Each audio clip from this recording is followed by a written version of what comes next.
Before we begin tonight's investigation, if you're enjoying this content, please consider using your hype points on this video. It genuinely helps the channel grow more than you could possibly know. If you're listening on Spotify, leaving a review makes an enormous difference in reaching new listeners. And if you feel like it, drop a comment letting us know what time it is where you are and where in the world you're tuning in from. We absolutely love seeing our global community and where everyone is listening. If you enjoy these deep dives into the unexplained, please consider subscribing. It means everything to us. Now, let's begin. The world did not end on December 21st, 2012. There were no fireballs, no floods, no moment when the sky split open and reality collapsed. When that date passed, people laughed nervously, relieved. Doomsday preppers packed away their supplies. Media outlets ran retrospectives on the hysteria. Life continued. And yet, if you pay attention, if you listen carefully to conversations in coffee shops and late-night forums, you'll hear something else. A persistent whisper, a shared unease. Something did happen that day. Not an explosion, not a catastrophe. Something quieter. Something that changed the texture of existence itself. This is the investigation into 2012. The year reality quietly ended. Chapter 1. The date that would not go away. December 21st, 2012. Say the date aloud and watch what happens. Some people will smile dismissively. Others will pause, their expression shifting to something harder to read. A few will tell you they remember exactly where they were that day, waiting for something they couldn't quite name. The date entered global consciousness years before it arrived. It appeared in documentaries, disaster films, best-selling books. Governments issued statements about it. The History Channel built entire programming blocks around it. For a date that, supposedly, meant nothing, it consumed an extraordinary amount of cultural attention. The origin point was specific: the Mayan long count calendar. This ancient timekeeping system, developed by one of Mesoamerica's most sophisticated civilizations, measured vast cycles of time. The long count tracked a period called a Baktoon, roughly 400 years in length. 13 Baktoons formed a complete great cycle, spanning approximately 5,125 years. According to this system, the 13th Baktoon was scheduled to end on December 21st, 2012. Mainstream archaeologists and Mayan scholars were consistent in their interpretation. The end of the 13th Baktoon represented a cycle completion, not a termination. It was analogous to an odometer rolling over, a calendar resetting to begin counting again. Ancient Mayan texts that survived Spanish conquest made no mention of apocalypse. They described transition, celebration, the beginning of a new era. But something about this explanation never satisfied the public imagination. The date appeared too perfect. The winter solstice, the alignment of calendrical systems, the convergence of ancient prophecy with modern anxiety. Conspiracy theorists noted something scholars rarely emphasized. The Maya didn't randomly select this date. They calculated it with astronomical precision, tracking celestial movements across millennia. These were people who understood cosmic cycles with accuracy that rivaled modern science. Why would such an advanced civilization mark this specific moment unless it represented something significant? The question spread through internet forums, alternative media, and eventually mainstream news. What began as fringe speculation became unavoidable. December 21st, 2012 transformed from an archaeological curiosity into a global phenomenon. Hotels in sacred sites sold out years in advance. Spiritual tourists booked trips to Mayan ruins. Survival supply companies reported record sales. But perhaps most telling was what happened in the final weeks before the date. A strange calm settled over the discourse. The jokes became less frequent. The dismissal sounded less confident. People who claimed not to believe in anything supernatural found themselves checking the news more often, watching the sky with unexplained attention. And when the day arrived, when December 21st, 2012 finally came, the world held its breath. Nothing visible happened, no earthquakes, no solar flares, no cosmic intervention. The sun rose and set. Life continued exactly as before, or so it seemed. Chapter 2. Ancient Knowledge Reinterpreted. To understand what might have actually occurred in 2012, we need to reconsider how ancient cultures understood time itself. Modern Western thought treats time as linear. We move from past through present into future, a one-way arrow with clear directionality. History progresses, technology advances, civilization evolves forward. But the Maya thought differently. So did many ancient cultures. The Mayan concept of time was cyclical, recursive, eternally returning. They didn't see history as a line, but as a spiral, repeating patterns on ever larger scales. The end of one cycle didn't mean destruction.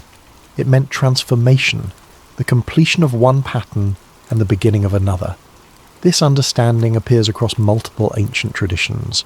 Hindu cosmology describes vast cycles called yugas, ages that span hundreds of thousands of years. Each yuga represents a different quality of consciousness, a different relationship between humanity and cosmic truth. The cycles turn inevitably, moving from golden ages of enlightenment through progressive decline into ages of darkness, only to begin again. The Hopi people of North America speak of world ages, distinct eras separated by purification events. According to their tradition, humanity has lived through 3 previous worlds, each ending when humans fell out of balance with natural law. The 4th world, our current age, was prophesied to end when specific signs appeared in the sky and society. The ancient Egyptians tracked massive cycles called Sothic periods, tied to the heliacal rising of Sirius. They understood that celestial patterns repeated on scales that dwarfed human lifetimes. Their architecture encoded astronomical knowledge spanning millennia. What if these ancient systems weren't mythology but memory? What if cultures separated by oceans and millennia all preserved the same essential truth? Reality operates in cycles, and certain moments mark transition points between ages. The conspiracy interpretation suggests that ancient civilizations understood something modern society has forgotten. They recognize that time itself has texture, that certain moments carry different weight. December 21st, 2012, according to this view, represented a genuine inflection point. Not the end of the physical world, but the end of a cosmic cycle, a transition between ages. The question then becomes, what does it mean to end an age? If the Maya and other ancient cultures were correct about cyclical time, if reality truly does operate in patterns of completion and renewal, what would we expect to observe during such a transition? The ancient texts suggest the change would be subtle at first, a shift in consciousness, an alteration in how reality feels rather than how it looks. The external world might continue essentially unchanged, while something fundamental about perception, memory and experience transformed beneath the surface. This interpretation reframes 2012 entirely. It wasn't about predicting meteors or earthquakes. It was about recognizing a cosmic transition point, a moment when one age ended and another began. The fact that the world continued doesn't disprove the prophecy. It confirms a more sophisticated understanding. Cycles end worlds, not planets. Chapter 3. The Solar and Cosmic Context. But ancient calendars weren't the only thing pointing toward 2012. The cosmos itself seemed to be building toward something. The galactic alignment theory captured significant attention in the years leading up to the date. Proponents argued that on the winter solstice of 2012, Earth's position would align with the galactic centre, the dense heart of the Milky Way. This alignment supposedly happened only once every 26,000 years, creating a rare astronomical configuration. Mainstream astronomers disputed the specifics. Galactic alignment isn't a precise event, they argued, but a gradual process spanning decades. The Earth's precession, the slow wobble of its axis, means we move through different orientations relative to galactic features over vast timescales. December 21st, 2012 wasn't uniquely positioned in any measurable way. But conspiracy theorists asked a different question. What if precision wasn't the point? What if the alignment represented a threshold rather than a moment? A period when Earth passed through a specific region of galactic influence, exposing the planet to energies or fields that don't exist elsewhere. The galactic centre itself is a mysterious place. At its heart lies Sagittarius A star, a supermassive black hole with a mass of 4 million suns. This gravitational monster sits 26,000 light-years away, anchoring our entire galaxy in its immense field. Around it swirls a dense region of stars, gas clouds, and intense radiation. We're talking about X-rays, gamma rays, and electromagnetic phenomena that dwarf anything in our local cosmic neighbourhood. Earth's orientation relative to this galactic centre changes over vast timescales due to precession. Our planet wobbles on its axis like a spinning top, completing one full cycle approximately every 26,000 years. This precession means that the position of the Sun at winter solstice against the background of stars shifts gradually through the zodiac.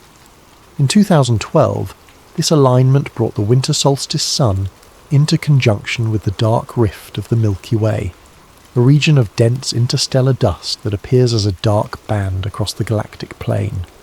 Some researchers suggested this configuration created a unique gravitational or electromagnetic environment. The Earth, Sun and galactic centre, forming a rare cosmic alignment.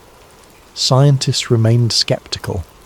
The distances involved are so vast that any gravitational or electromagnetic effects would be negligible. The galactic centre's influence on Earth is essentially unmeasurable. The alignment, if it even qualified as such, had no known physical mechanism to affect our planet. But the Sun's behaviour told a different story. Solar cycle 24 began in December 2008 and reached its maximum phase around April 2014, though significant activity clustered around 2012 and 2013. This 11-year cycle represents the periodic variation in solar activity, tracked through sunspot numbers and solar flare frequency. During solar maximum, the Sun becomes violent. Its magnetic field lines twist and break, releasing enormous amounts of energy. Solar flares explode with the force of millions of nuclear bombs. Coronal mass ejections blast billions of tons of charged particles into space at millions of miles per hour. When these particle streams intersect Earth's magnetosphere, they create geomagnetic storms. The near miss in July 2012 deserves special attention. On July 23rd, the Sun unleashed one of the most powerful coronal mass ejections ever recorded. The eruption sent a massive cloud of plasma screaming through space at extraordinary velocity. But Earth wasn't in the firing line. The eruption occurred on the far side of the Sun, pointed away from our planet. However, NASA's Stereo A spacecraft was positioned perfectly to measure the event. The data revealed something terrifying. The coronal mass ejection travelled at approximately 3,000 kilometers per second, faster than any previously recorded. It carried an unusually intense magnetic field. If this storm had struck Earth, researchers later calculated it would have caused catastrophic global disruption. Daniel Baker, a space weather expert from the University of Colorado, stated in interviews that if the eruption had occurred 1 week earlier, Earth would have been directly in its path. The resulting geomagnetic storm would have been comparable to the Carrington event of 1859, when solar activity was so intense that telegraph systems worldwide sparked and caught fire. In our modern technological world, such a storm would potentially disable satellites, damage power grids, disrupt GPS systems, and cause trillions of dollars in damage. But Earth dodged that bullet by a matter of days, timing that seems almost impossibly fortunate, or perhaps deliberately arranged, if you believe the universe operates with intentionality. Beyond this near catastrophe, 2012 saw unusual solar behaviour. Multiple M-class and X-class solar flares erupted throughout the year. The Sun produced spectacular displays of activity captured by solar observation satellites. Amateur astronomers documented unusual prominence formations and coronal holes. The solar wind carried higher than normal particle density through the inner solar system. Then there's the less discussed phenomenon of cosmic ray variation. As solar activity increases, cosmic rays, high-energy particles from deep space, decrease. The sun's magnetic field, expanding during active periods, deflects more cosmic radiation away from Earth. But the relationship isn't simple. During solar transitions, during the moments when the sun's magnetic polarity flips, which happens each solar cycle, cosmic ray penetration can actually increase temporarily. Some researchers have investigated whether cosmic rays affect cloud formation on Earth. The theory suggests that cosmic rays ionize atmospheric particles, creating nucleation sites for water vapor to condense. More cosmic rays might mean more clouds, potentially affecting climate. The mechanism remains controversial, but the correlation exists in historical data. During 2012, as the Sun approached maximum activity and its magnetic field prepared to reverse, Earth experienced unusual cosmic ray variation. Nothing dramatic enough to make mainstream news, but detectable in scientific measurements. The planet was being bombarded by slightly different radiation patterns than normal. Now consider this from a consciousness perspective. The human brain operates electromagnetically. Neurons communicate through electrical impulses. Thoughts, memories, consciousness itself emerge from electrochemical processes. We are fundamentally electromagnetic entities living within electromagnetic environments. Studies have documented correlations between geomagnetic activity and human cognition. During geomagnetic storms, reaction times slow, memory recall decreases, decision-making becomes impaired. Emergency room visits for psychiatric conditions increase. Suicide rates correlate with geomagnetic disturbances. Heart attack incidence rises during solar storms. The mechanisms aren't fully understood, but the statistical correlations are robust. Something about geomagnetic fluctuations affects human physiology and psychology. We're sensitive to these invisible forces in ways we're only beginning to measure. Researcher Michael Persinger spent decades investigating magnetic field effects on consciousness. His experiments suggested that specific magnetic field patterns applied to the temporal lobes could induce profound psychological experiences, sensations of presence, out-of-body feelings, mystical states. The brain's electromagnetic activity appears remarkably sensitive to external magnetic influences. If geomagnetic storms from normal solar activity can affect human consciousness measurably, what might happen during an extraordinary confluence of factors? Unusual solar activity, rare galactic positioning, cosmic ray variation, all occurring simultaneously during a date that ancient cultures identified as significant through completely different methodologies. Could the combination create a window of altered consciousness? A period when human perception becomes unusually malleable, when the boundary between subjective experience and objective reality thins? Not permanently, not dramatically, but enough to create a shift. A transition that most people wouldn't consciously notice but might feel as a persistent sense that something changed. The conspiracy version suggests exactly this, that 2012 represented a cosmic configuration that affected consciousness globally. The change wasn't in external reality, but in how consciousness interfaces with reality. The world continued unchanged, but human perception of that world transformed, like adjusting the tuning on a radio receiver. The signal broadcast remains the same, but what you actually hear depends on how your receiver is calibrated. Ancient cultures supposedly understood this. They recognized that certain cosmic configurations affect consciousness.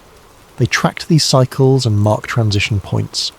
The Maya, with their sophisticated astronomical knowledge, calculated when Earth's position relative to galactic features would create specific conditions. They didn't predict the end of the physical world. They predicted a consciousness transition, a perceptual shift that would mark the beginning of a new age. The fact that scientists found no evidence of unusual physical effects doesn't disprove this theory. If the change operated at the level of consciousness rather than matter, conventional instruments wouldn't detect it. You can't measure a perceptual shift with a magnetometer. You can't quantify how reality feels with a spectrometer. The only evidence would be subjective. Widespread reports that existence feels different. That time behaves strangely. That memory seems unreliable. That reality itself feels less solid than before, which is exactly what millions of people have reported since 2012. Perhaps the cosmos doesn't cause apocalypses in the traditional sense. Perhaps it causes transformations, subtle recalibrations of consciousness that change how we experience existence without altering existence itself. And perhaps ancient astronomers understood this well enough to predict precisely when such transformations would occur. Chapter 4: CERN and the God Particle. While ancient prophecies and cosmic alignments captured public attention, something else was happening. Beneath the border of Switzerland and France, something scientific, something unprecedented. The Large Hadron Collider at CERN, the European Organisation for Nuclear Research, represents humanity's most ambitious attempt to understand fundamental reality. This massive machine, a ring 27 kilometres in circumference buried 100 metres underground, accelerates particles to 99.9999%, the speed of light before smashing them together. These collisions recreate conditions that haven't existed since fractions of a second after the Big Bang. The engineering alone is staggering. The LHC contains over 9,000 superconducting magnets, cooled to minus 271 degrees Celsius, colder than outer space. These magnets guide proton beams around the ring, bending their trajectory through curved sections. At 4 intersection points, the beams cross, and particles collide with energies measured in trillions of electron volts. Detectors at these intersection points capture collision debris. Atlas and CMS, the two largest detectors, each weigh thousands of tons and contain millions of sensing elements.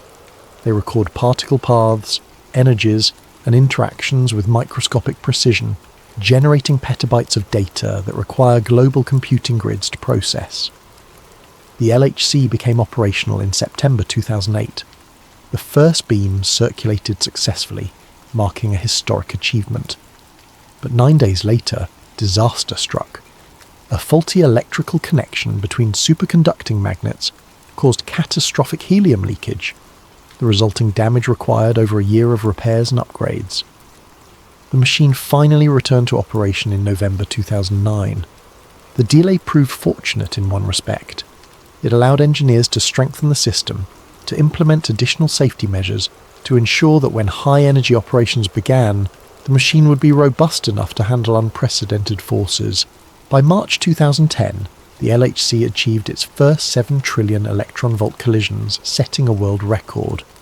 The energy levels continued increasing throughout 2010 and 2011. Scientists began serious hunting for the Higgs boson, the theoretical particle that gives other particles mass. The Higgs field theory originated in the 1960s with physicist Peter Higgs and others.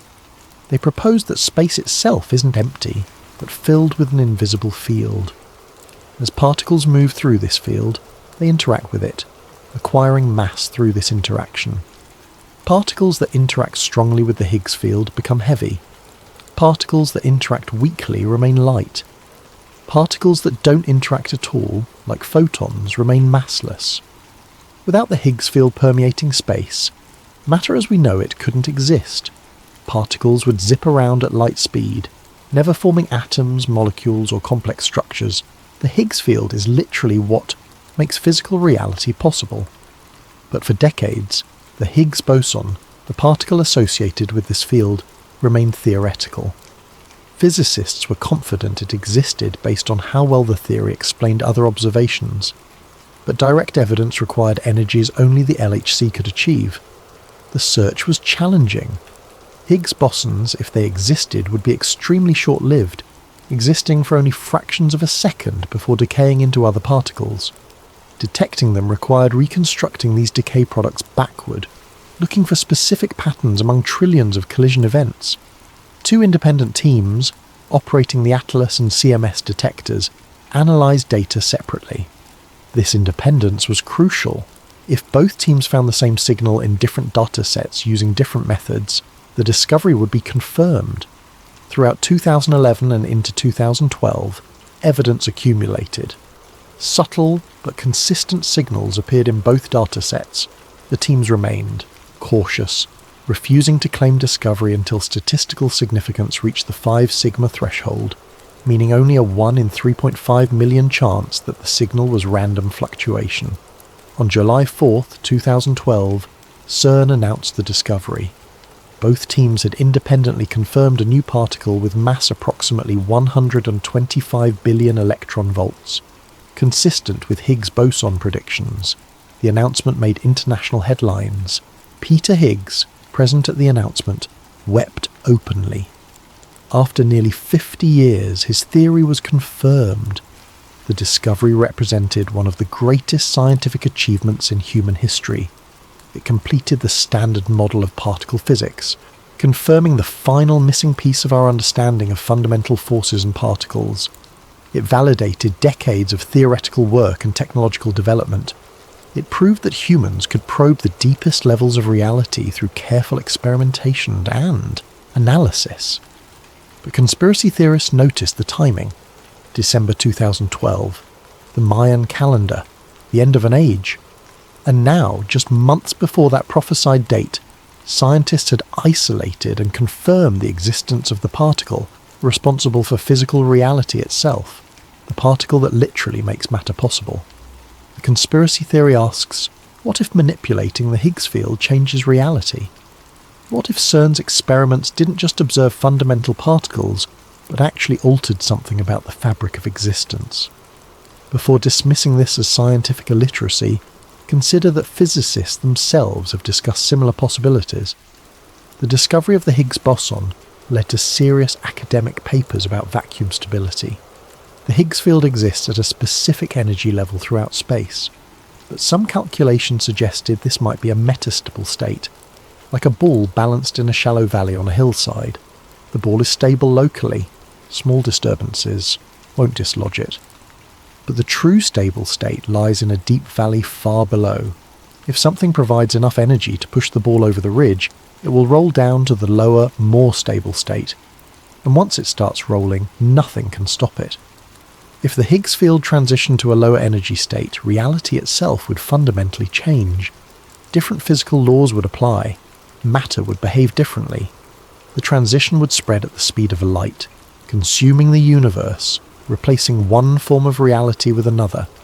Everything in the expanding sphere would be destroyed and replaced with configuration stable in the new vacuum state. Some physicists calculated that high-energy events like particle collisions might trigger such a transition. The concentrated energy at collision points could provide the kick needed to push the Higgs field over its stability threshold.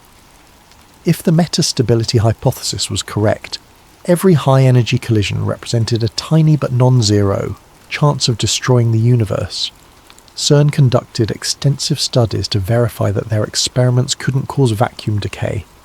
They calculated the energy levels involved, the stability of the Higgs field, the probability of catastrophic transitions. Their conclusion, the risk was negligible. Cosmic rays strike Earth's atmosphere with far higher energies than the LHC produces, and the universe has survived billions of years of such bombardment. If high-energy collisions could trigger vacuum decay, it would have happened naturally long ago. The safety arguments are scientifically sound. But negligible isn't zero, and the calculations depend on models and assumptions that could be incomplete. Physics at these energy scales is exploratory by nature. We're probing regimes that have never existed in the history of Earth. Unknown unknowns are always possible. The conspiracy version suggests that something did happen. Not a universe-ending vacuum decay, but something subtler. A small alteration in the Higgs field, a minor adjustment in how reality manifests. Not enough to destroy matter or create obvious catastrophe, but enough to change things imperceptibly but fundamentally. Enough that people might notice reality feels different without being able to articulate exactly how. Consider what the Higgs field actually does. It's not just responsible for mass. It's responsible for the specific relationship between energy and mass that makes our particular reality stable. Change the Higgs field slightly, and you change how particles interact, how forces operate, how physical law manifests at the most fundamental level. Such changes might not be dramatically visible. Matter would continue existing. Atoms would remain stable. Chemistry would still work. But subtle alterations in fundamental constants could affect how reality operates at scales we experience but don't directly measure. Time perception, consciousness. The interface between physical process and subjective experience. Timeline coincidence fuels this speculation. The Higgs discovery in July 2012, the apocalyptic date in December 2012, the feeling that many people report something changed that year, not all at once, not dramatically, but gradually, like waking from a dream into a similar but not identical world. The Large Hadron Collider ran throughout 2012 at unprecedented energies. Millions of high-energy collisions occurred. Each one probed the structure of space-time at the smallest scales. Each one briefly recreated conditions that hadn't existed since the universe's first moments. What if, cumulatively, these experiments altered something? CERN maintains that their experiments pose no danger. Their safety documentation is extensive and peer-reviewed. Independent physicists have verified their conclusions. The scientific community largely agrees that the LHC operates safely within understood physical principles. But conspiracy theorists note that scientists are assessing physical danger. They're measuring whether the collider could destroy matter or cause vacuum decay. They're not asking whether it could alter consciousness, change perception, or shift humanity into a parallel timeline. Those questions aren't in their framework. They're measuring physical safety, not metaphysical effects. What if the apocalypse wasn't fire and destruction? What if it was a quiet transition, facilitated by experiments that probed the fundamental nature of reality during a cosmic window when such changes were possible? What if manipulating the particle that gives matter its properties had unforeseen effects on how consciousness experiences that matter? The experiments continue. The LHC was upgraded and restarted in 2015, reaching even higher energies. Plans exist for future colliders with even greater capabilities. We're pushing deeper into fundamental reality, learning more about how existence works at the smallest scales.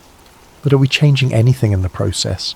Are we observers or participants in reality's structure? The official answer is that we're pure observers, that scientific experiments examine what exists without altering it, that the universe operates according to fixed laws we're discovering but not influencing.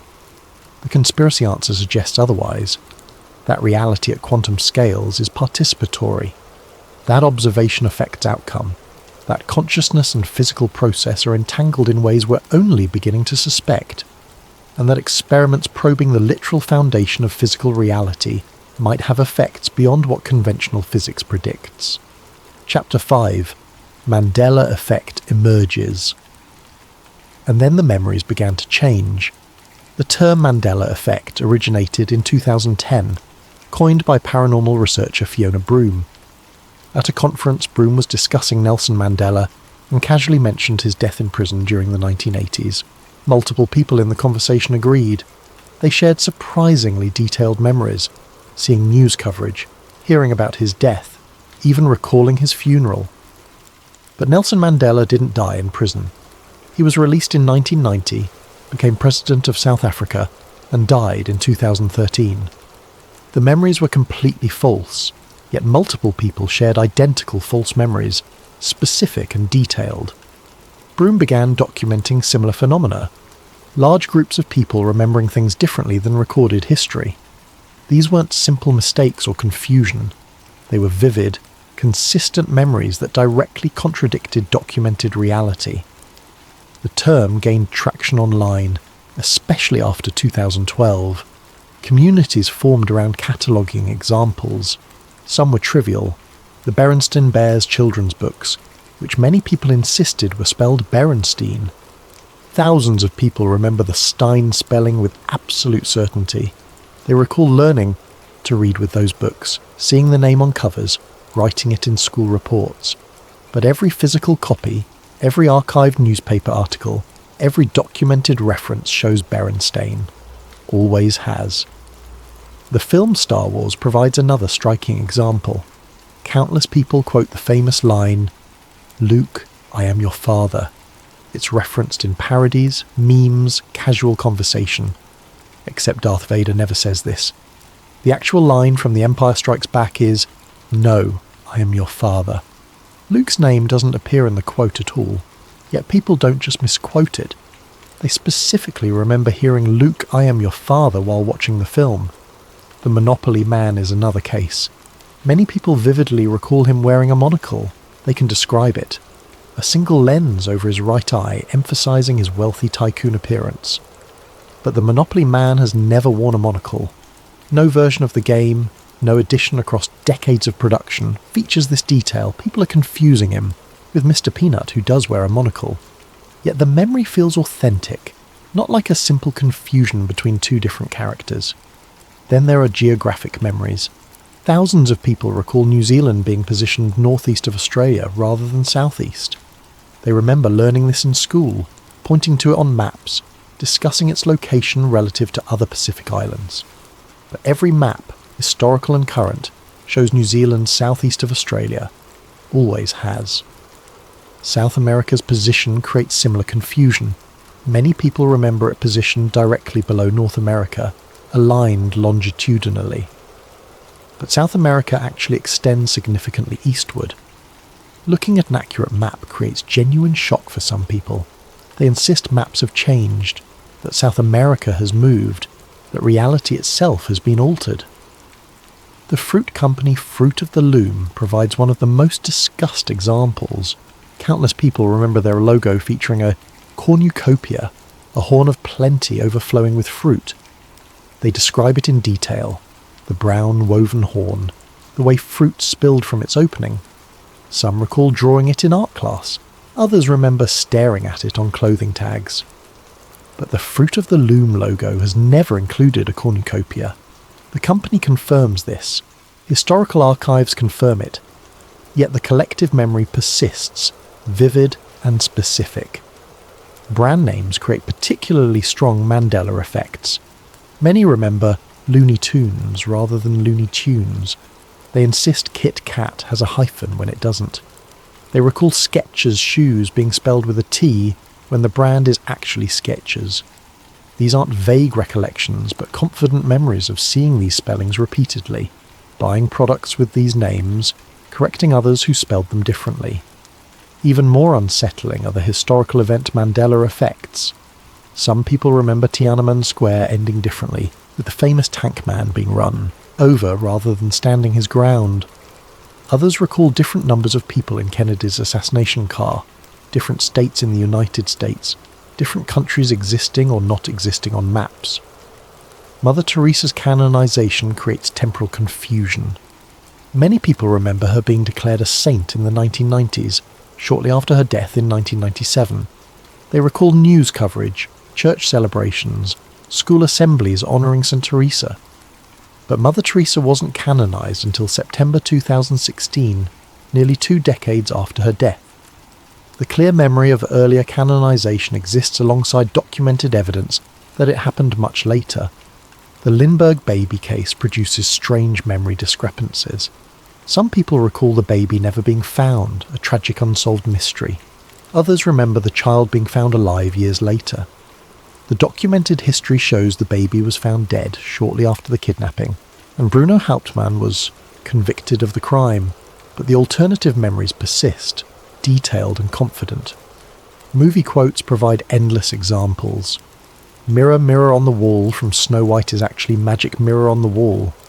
"Life is like a box of chocolates" from Forrest Gump is actually "life was like a box of chocolates." "Hello, Clarice" from Silence of the Lambs is never spoken. Hannibal Lecter says, "Good evening, Clarice." People don't just misquote these lines.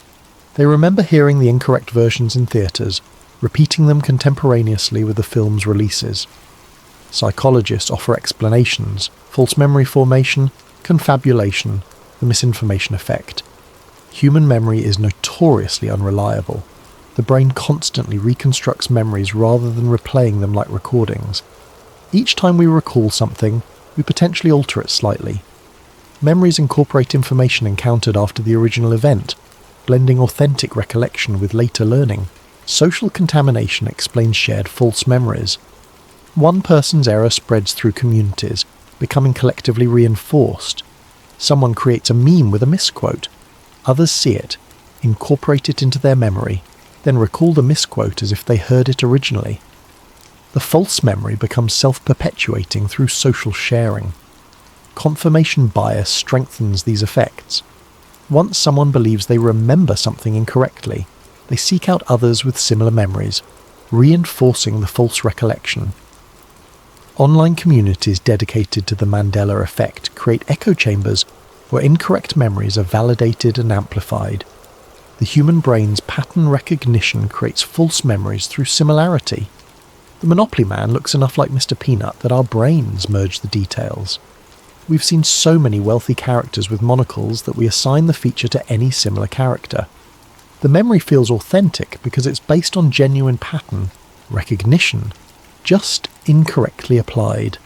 These explanations are scientifically sound.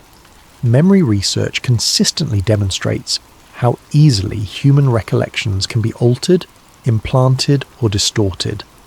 Elizabeth Loftus's groundbreaking research showed that entirely false memories can be created through suggestion. People can be made to remember events that never occurred, with full sensory details and emotional conviction. The Mandela effect fits comfortably within established psychological frameworks. It demonstrates known principles of memory formation, social influence, and cognitive bias. No paranormal explanation is required. But conspiracy theorists propose something different. What if these aren't false memories, but actual memories from alternate timelines? What if the Mandela effect represents evidence that reality changed, that some kind of timeline shift occurred, leaving certain people with memories that don't match current history? The timing creates the strongest argument for this interpretation. While the term originated in 2010, the phenomenon exploded in awareness and documentation after 2012. Reddit communities dedicated to cataloguing examples grew exponentially. YouTube channels discussing Mandela effects accumulated millions of views. Google search trends show dramatic increases in people researching memory discrepancies, starting in late 2012 and accelerating through the following years. The number of reported instances increased dramatically. Not just people discovering existing Mandela effects, but people reporting new ones, noticing changes they claim occurred recently. Some individuals maintain lists of things they're specifically watching, checking regularly to see if reality changes. When changes occur, they document them, comparing notes with others. The consistency of false memories is striking. If these were random errors, we'd expect variation. Different people would misremember things in different ways, but Mandela effects show remarkable consistency. Thousands of people don't just misspell Berenstain Bears differently, they specifically remember Berenstein. Not Berenstein or Bernstein or any other variation, this specific alternative spelling. The emotional conviction compounds the mystery. People experiencing the Mandela effect don't feel uncertain. They don't say, "I think I remember," or "maybe it was different." They know, with absolute certainty. The conviction is visceral, unshakable. They trust their memories completely and react with genuine shock when confronted with evidence contradicting those memories. Some report the moment of discovery as traumatic. Learning that their clear memory doesn't match reality creates profound disorientation. They describe feeling unmoored, questioning everything they know. If such a vivid, confident memory can be completely false, what else might be wrong? The experience resembles gaslighting, except reality itself seems to be the gaslighter. The conspiracy interpretation suggests that December 21st, 2012, represented a convergence point, a moment when multiple timelines merged, overlapped, or branched. Some people retained memories from previous timeline versions, others transitioned seamlessly, their memories automatically updating to match the new reality. A small percentage remained conscious of the discrepancies, their memories preserving information that no longer technically exists in current timeline documentation. This theory requires accepting enormous assumptions, that multiple timelines exist simultaneously, that they can merge or branch under certain conditions, that human consciousness somehow exists across these divisions, potentially retaining memories from parallel realities, that physical documentation updates to match the new timeline, while some neurological memories remain frozen in previous versions. From a conventional scientific perspective, it's absurd. It violates our understanding of causality, physical law, information theory. It requires rewriting fundamental physics to accommodate impossible phenomena.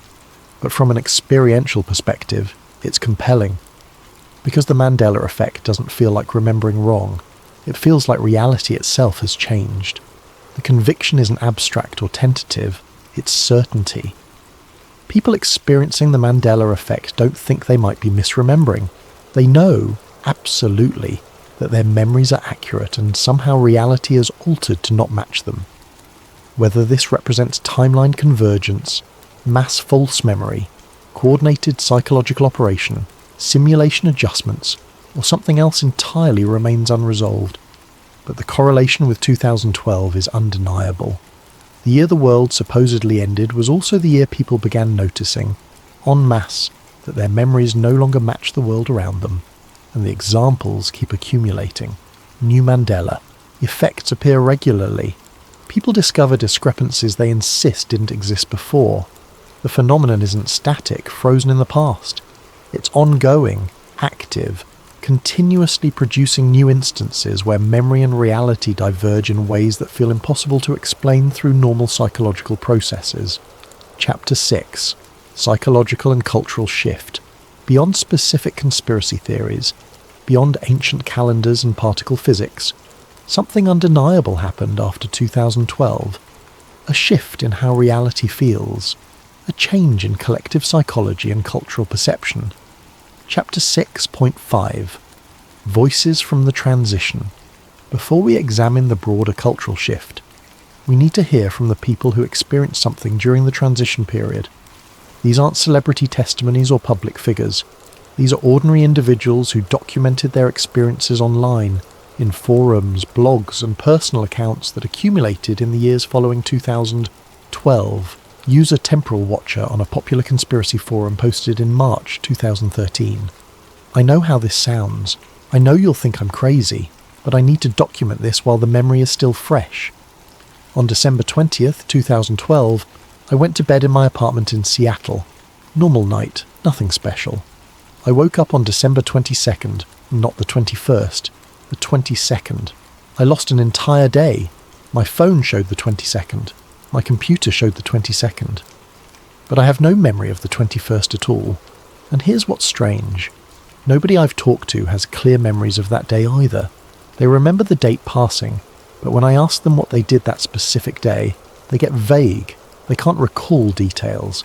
It's like the day happened, but none of us actually experienced it. The post received hundreds of responses, some dismissive, others intrigued, but a significant number reporting similar experiences. Missing time on or around. December 21st. Gaps in memory that shouldn't exist. Days that passed without conscious experience. Another account from Reality Glitch dated January 2013.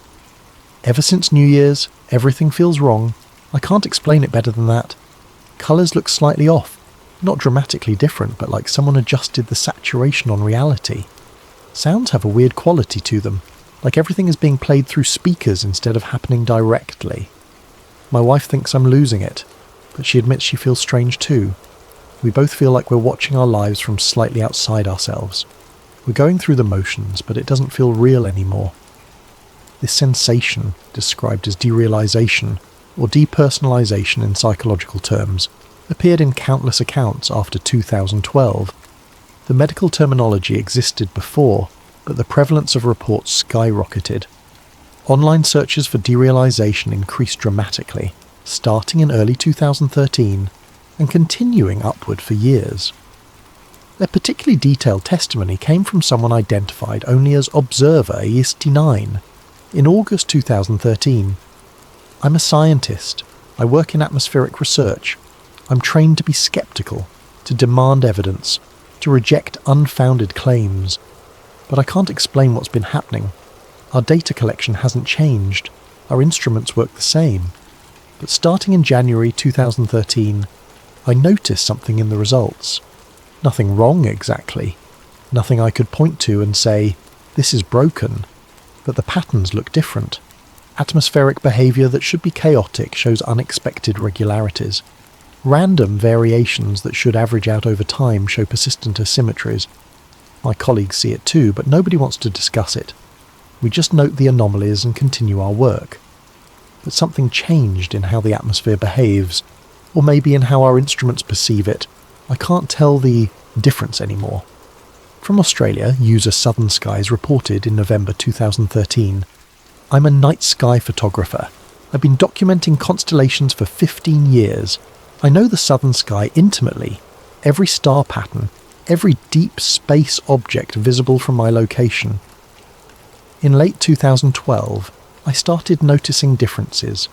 Not major ones, not anything I could definitively prove, but stars that should be in specific positions appear slightly offset.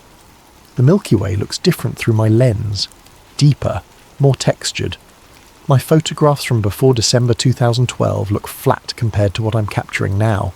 Same equipment, same settings, same locations, but the sky itself looks different, more present, more real somehow, like a higher resolution version of what was there before." This observation, strange as it sounds, appeared in multiple amateur astronomy communities. People who tracked the night sky reported subtle changes in how celestial objects appeared. Not their positions, which would be measurable and provable, but their quality, their presence, how they looked through telescopes and cameras. European testimony from Clockwatcher, dated June 2014. "I've worked in a clock shop for 20 years. I repair mechanical timepieces, antique and modern. I understand how time works mechanically, how gears and springs and escapements measure duration. But ever since 2012, mechanical time and experience time have diverged. Clocks run at the same speed they always did. I can verify this objectively. But subjective time has accelerated dramatically. Days pass in what feels like hours. Weeks disappear. I'll start working on a repair and look up to find entire afternoons have vanished. My clients report the same thing. Time is moving faster, but not measurably, only experientially." Asian accounts added international perspective. From Japan, Tokyo Transit posted in April 2015. "The trains run on the same schedule, exactly the same. Japanese rail is precise to the second. But everyone feels rushed now. Like we're always running late even when we're on time. The 30-minute commute that used to feel routine now feels barely adequate. We haven't changed the schedule, the trains haven't slowed down, but somehow there's less time than there used to be. Everyone feels it. We joke about it, but nobody can explain it." South American testimony from Andean Observer in September 2016. "I live in a small village in the Peruvian highlands. We're isolated from modern technology. No internet until 2015. No television for most families. But even here, people notice changes after 2012. The elders talk about it. They say the spirits feel different. The mountains look different. Not physically. But their presence has changed. The sacred sites don't resonate the same way. During ceremonies, the connection feels weaker, or maybe stronger but different. Like we're interfacing with the spiritual realm through new protocols. The old ways still work, but they produce different results." African accounts from Sahel Watcher, posted in December 2017. "I document traditional knowledge in West Africa. Oral histories, astronomical traditions, agricultural practices passed down through generations. In 2013, elders in multiple villages, completely unconnected to each other, began reporting that the seasons feel wrong. Not climate change wrong, that's a different thing they're well aware of, but wrong in a more fundamental way. The relationship between earth and sky has altered.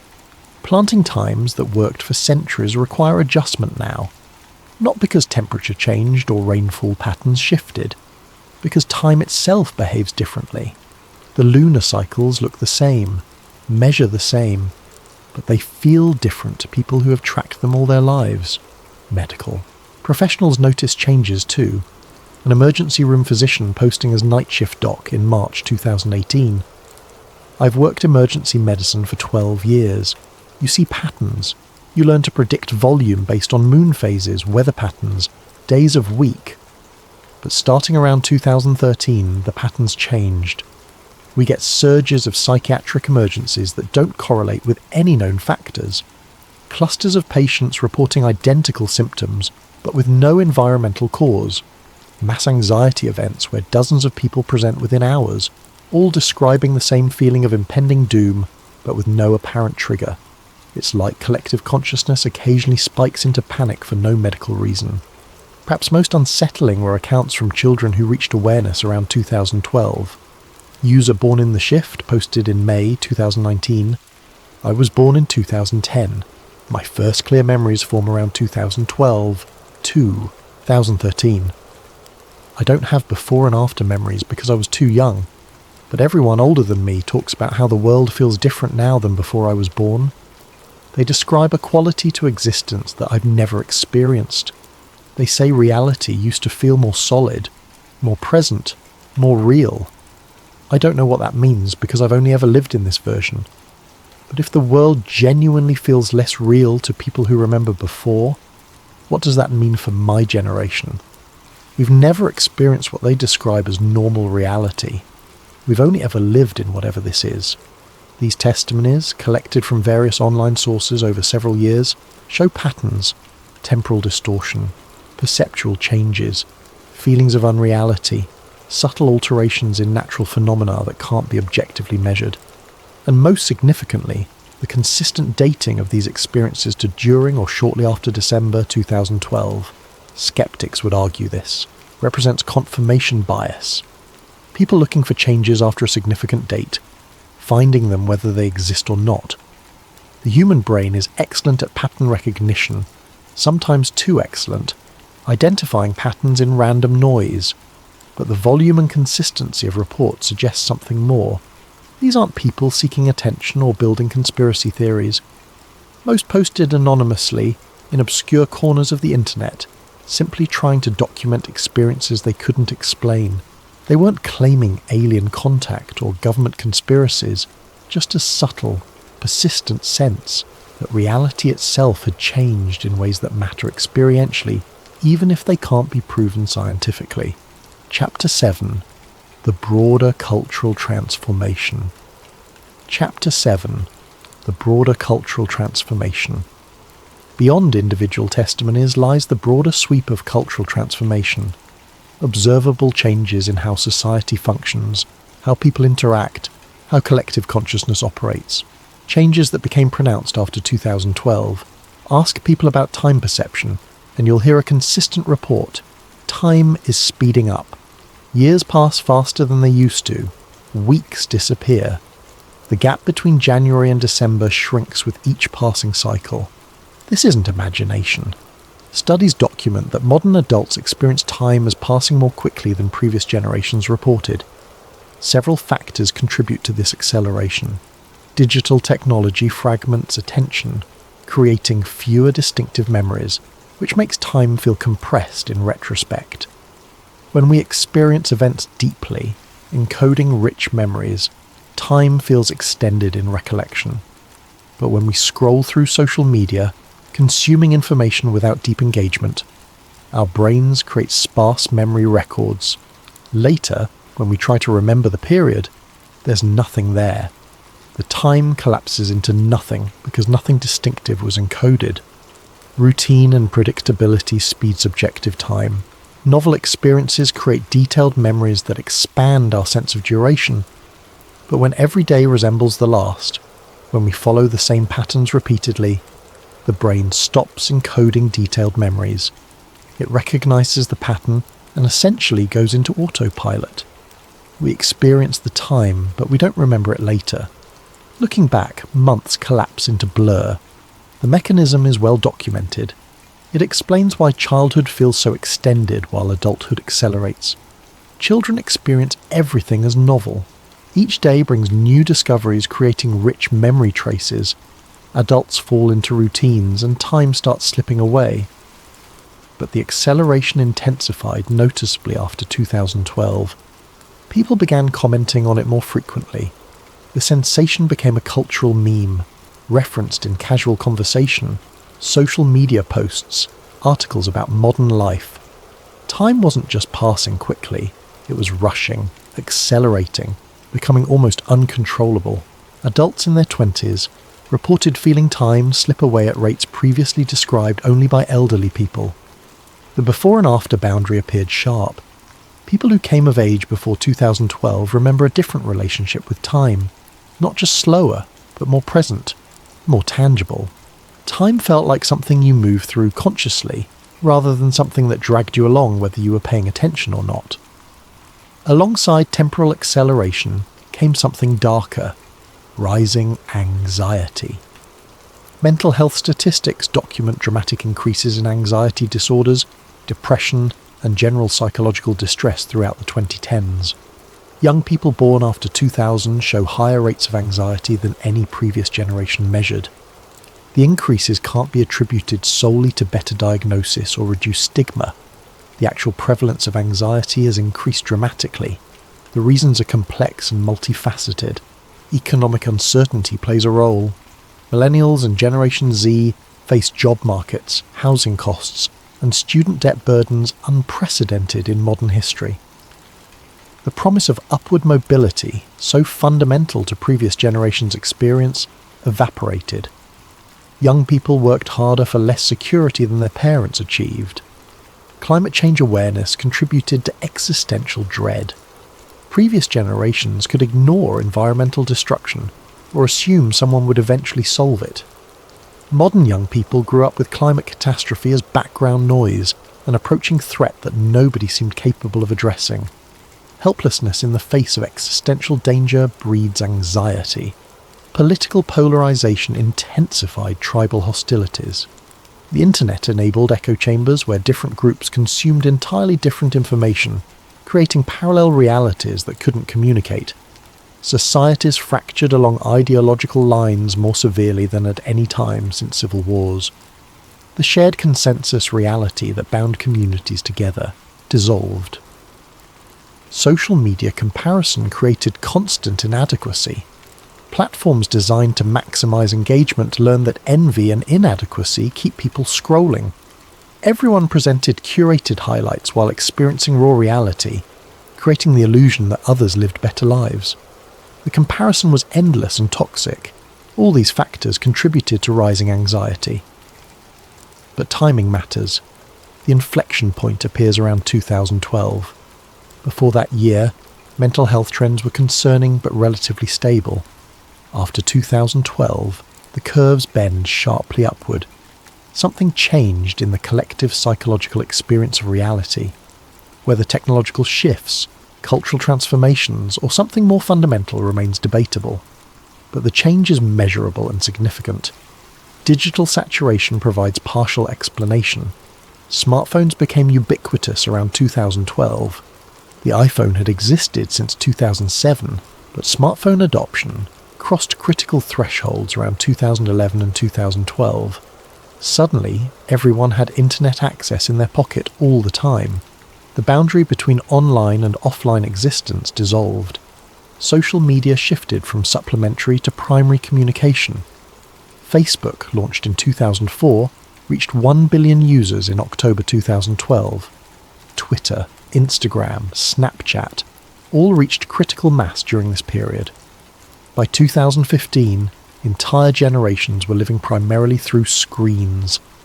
Their social reality mediated by algorithms designed to maximize engagement through emotional manipulation. This technological shift created a specific type of unreality. Life began feeling performative, curated, artificial. Genuine experience became difficult to distinguish from constructed narrative. People started photographing experiences rather than having them, interrupting moments to capture content for later sharing. Reality itself started feeling less solid, more malleable, subject to interpretation and manipulation. The phenomenon of doom scrolling emerged, people compulsively consuming negative news and social media content despite knowing it worsened their mood. The behaviour was recognised as maladaptive, yet it spread like an addiction. Platforms optimised their algorithms to exploit this tendency, learning that negativity and outrage generated more engagement than positive content. Information overload created constant partial attention. Instead of focusing deeply on single tasks, people fractured their awareness across multiple streams. We could do many things simultaneously but nothing with full presence. This fragmented consciousness became normal, expected, the default mode of modern existence. The conspiracy framing suggests that 2012 marked a transition into a qualitatively different type of reality. Not because of external events, but because of internal changes. Consciousness shifted. Perception altered. The relationship between subjective experience and objective reality became increasingly unstable, and technology accelerated and amplified this transformation. Some describe it as reality losing coherence. Events that should be significant pass with minimal impact. Catastrophes that would have defined previous generations barely register. The world feels simultaneously more intense and less real, hyperreal and unreal at the same time. We're overwhelmed with information while experiencing nothing deeply. This isn't nostalgia. It's not older people complaining that things were better in their day. Young people feel it most acutely. Those who came of age after 2012 often report that existence feels wrong somehow. Not dramatically wrong, just off. Like living in a world that's slightly out of focus, where the colours aren't quite right, where time behaves strangely and nothing feels entirely solid. The sensation defies easy explanation. It's subjective, diffuse, impossible to measure scientifically, but it's widespread. Millions of people across cultures and demographics report essentially the same experience. Reality changed after 2012. It didn't end. It transformed into something different, something less real. Cultural production reflected this transformation. Entertainment became increasingly referential, building on existing properties rather than creating new ones. Reboots, remakes, sequels, and franchises dominated media. Original stories became rare. Everything referenced everything else in endless loops of self-reference. Fiction began struggling with sincerity. Irony and meta-commentary became default modes. Straightforward emotional expression felt naive, embarrassing. Everything had to be filtered through layers of self-awareness and distancing. The genuine became nearly impossible to access or express. Architecture and design trended toward the minimalist and sterile. Physical spaces became more uniform, more corporate, more designed for maximum efficiency and minimal character. Cities that once had distinct personalities began looking identical. Every downtown featured the same chain stores, the same aesthetic, the same carefully optimized blandness. Food followed similar patterns. Despite apparent diversity, most options were variations on the same corporate formulas. Regional cuisines standardized. Authentic became a marketing term rather than a description of reality.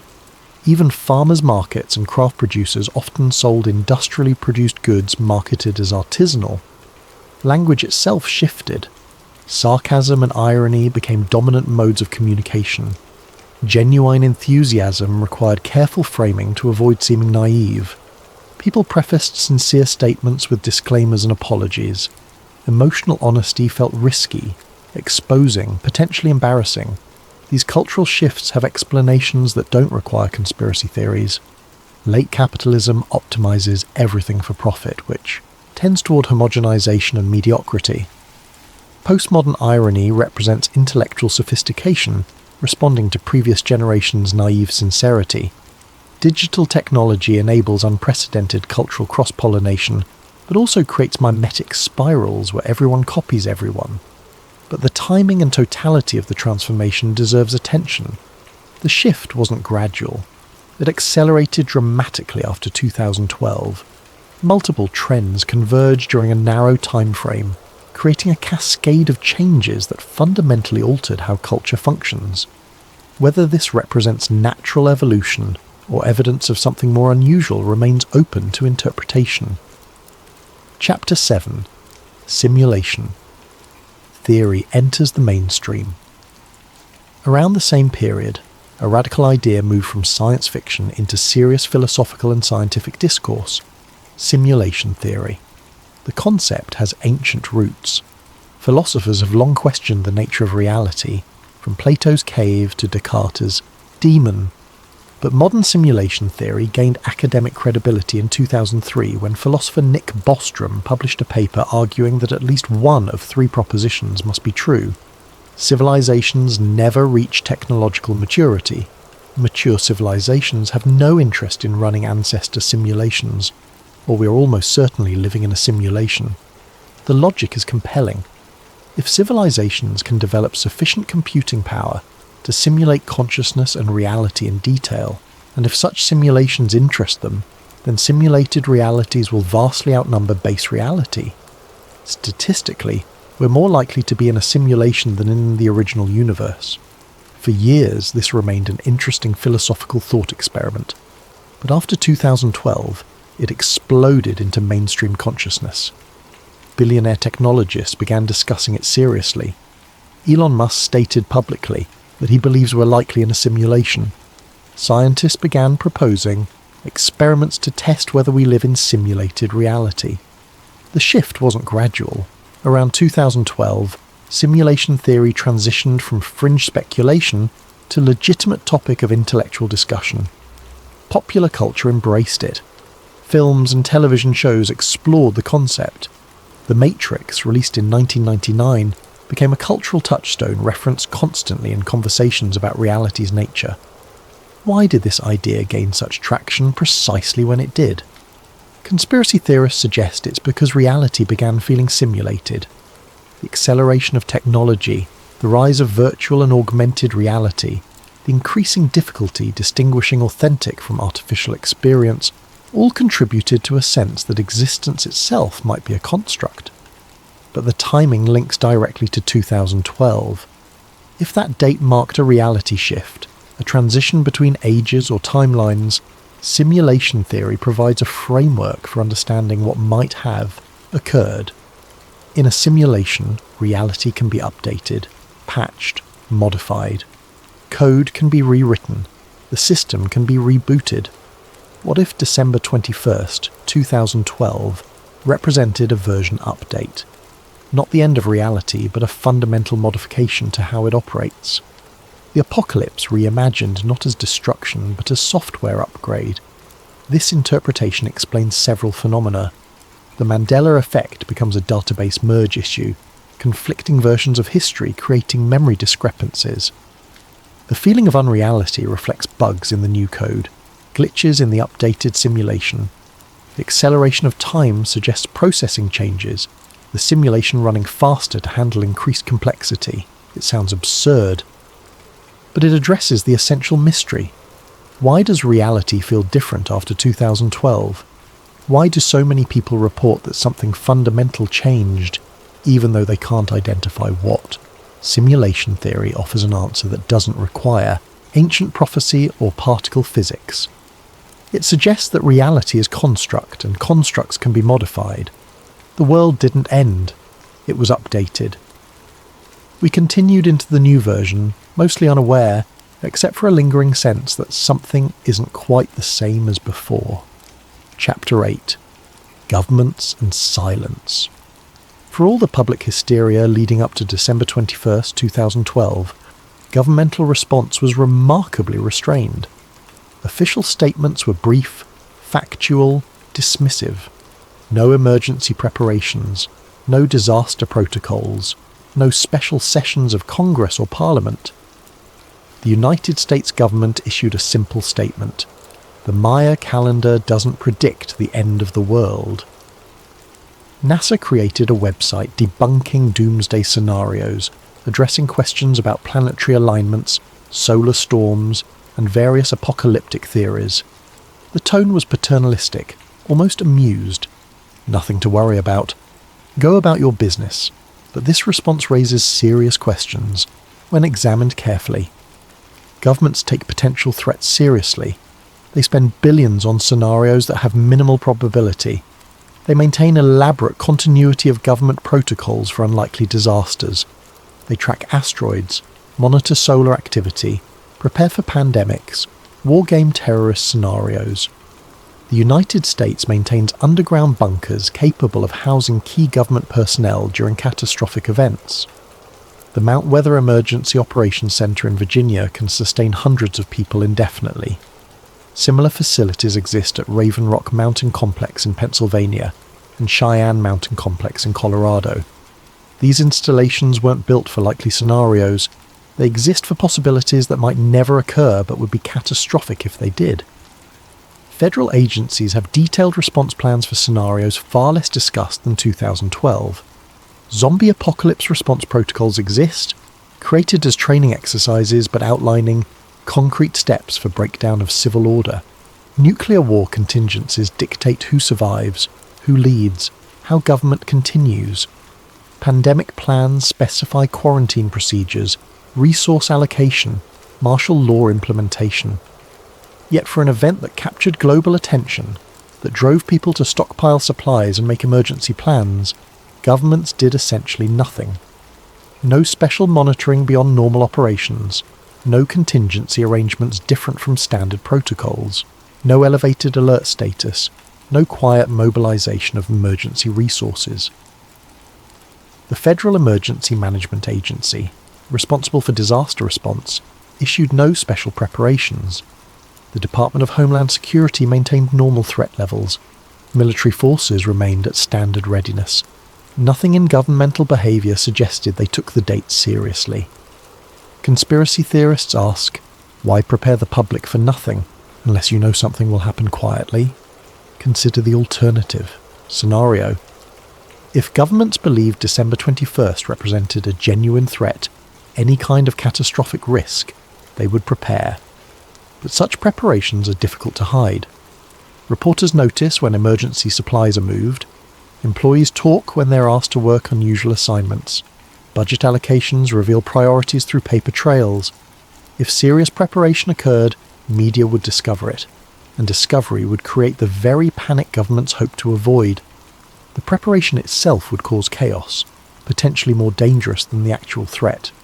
Stock markets would crash, supply chains would collapse, social order would fray as people scrambled to protect themselves. So governments face a paradox. If the threat is real, preparing causes problems, but not preparing means being caught unprepared if the threat materializes. The solution, historically, has been plausible deniability. Prepare quietly using resources that don't attract attention. Frame preparations as routine exercises or maintenance. Move pieces into place without announcing intentions. But for 2012, no such quiet preparation appears to have occurred.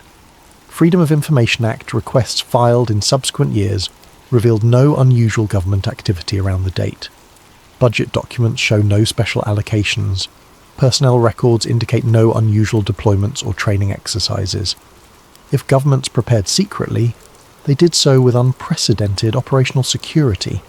The more likely explanation: governments knew the date represented no physical threat. Their calm response reflected genuine confidence that December 21st would pass without incident. The question becomes, how did they know? Classified scientific analysis provides one possibility. Government research programs likely examined the doomsday scenarios more thoroughly than public agencies. They would have consulted astronomers about galactic alignments, solar physicists about solar activity, archaeologists about Mayan calendar interpretation. These classified assessments presumably concluded no credible threat existed. But what if those assessments revealed something else? What if classified analysis indicated something would happen, but not something physically dangerous? Not an event requiring evacuation or military response, but a consciousness shift, a timeline transition, something that would affect perception rather than infrastructure. How do you prepare for that? You can't. More importantly, you can't explain it. Imagine a government press conference. December 21st will mark a transition to a new timeline. Some of you may experience memory discrepancies. Reality might feel different. This is normal and poses no physical danger. Maintain calm and continue normal activities. The public reaction would be catastrophic.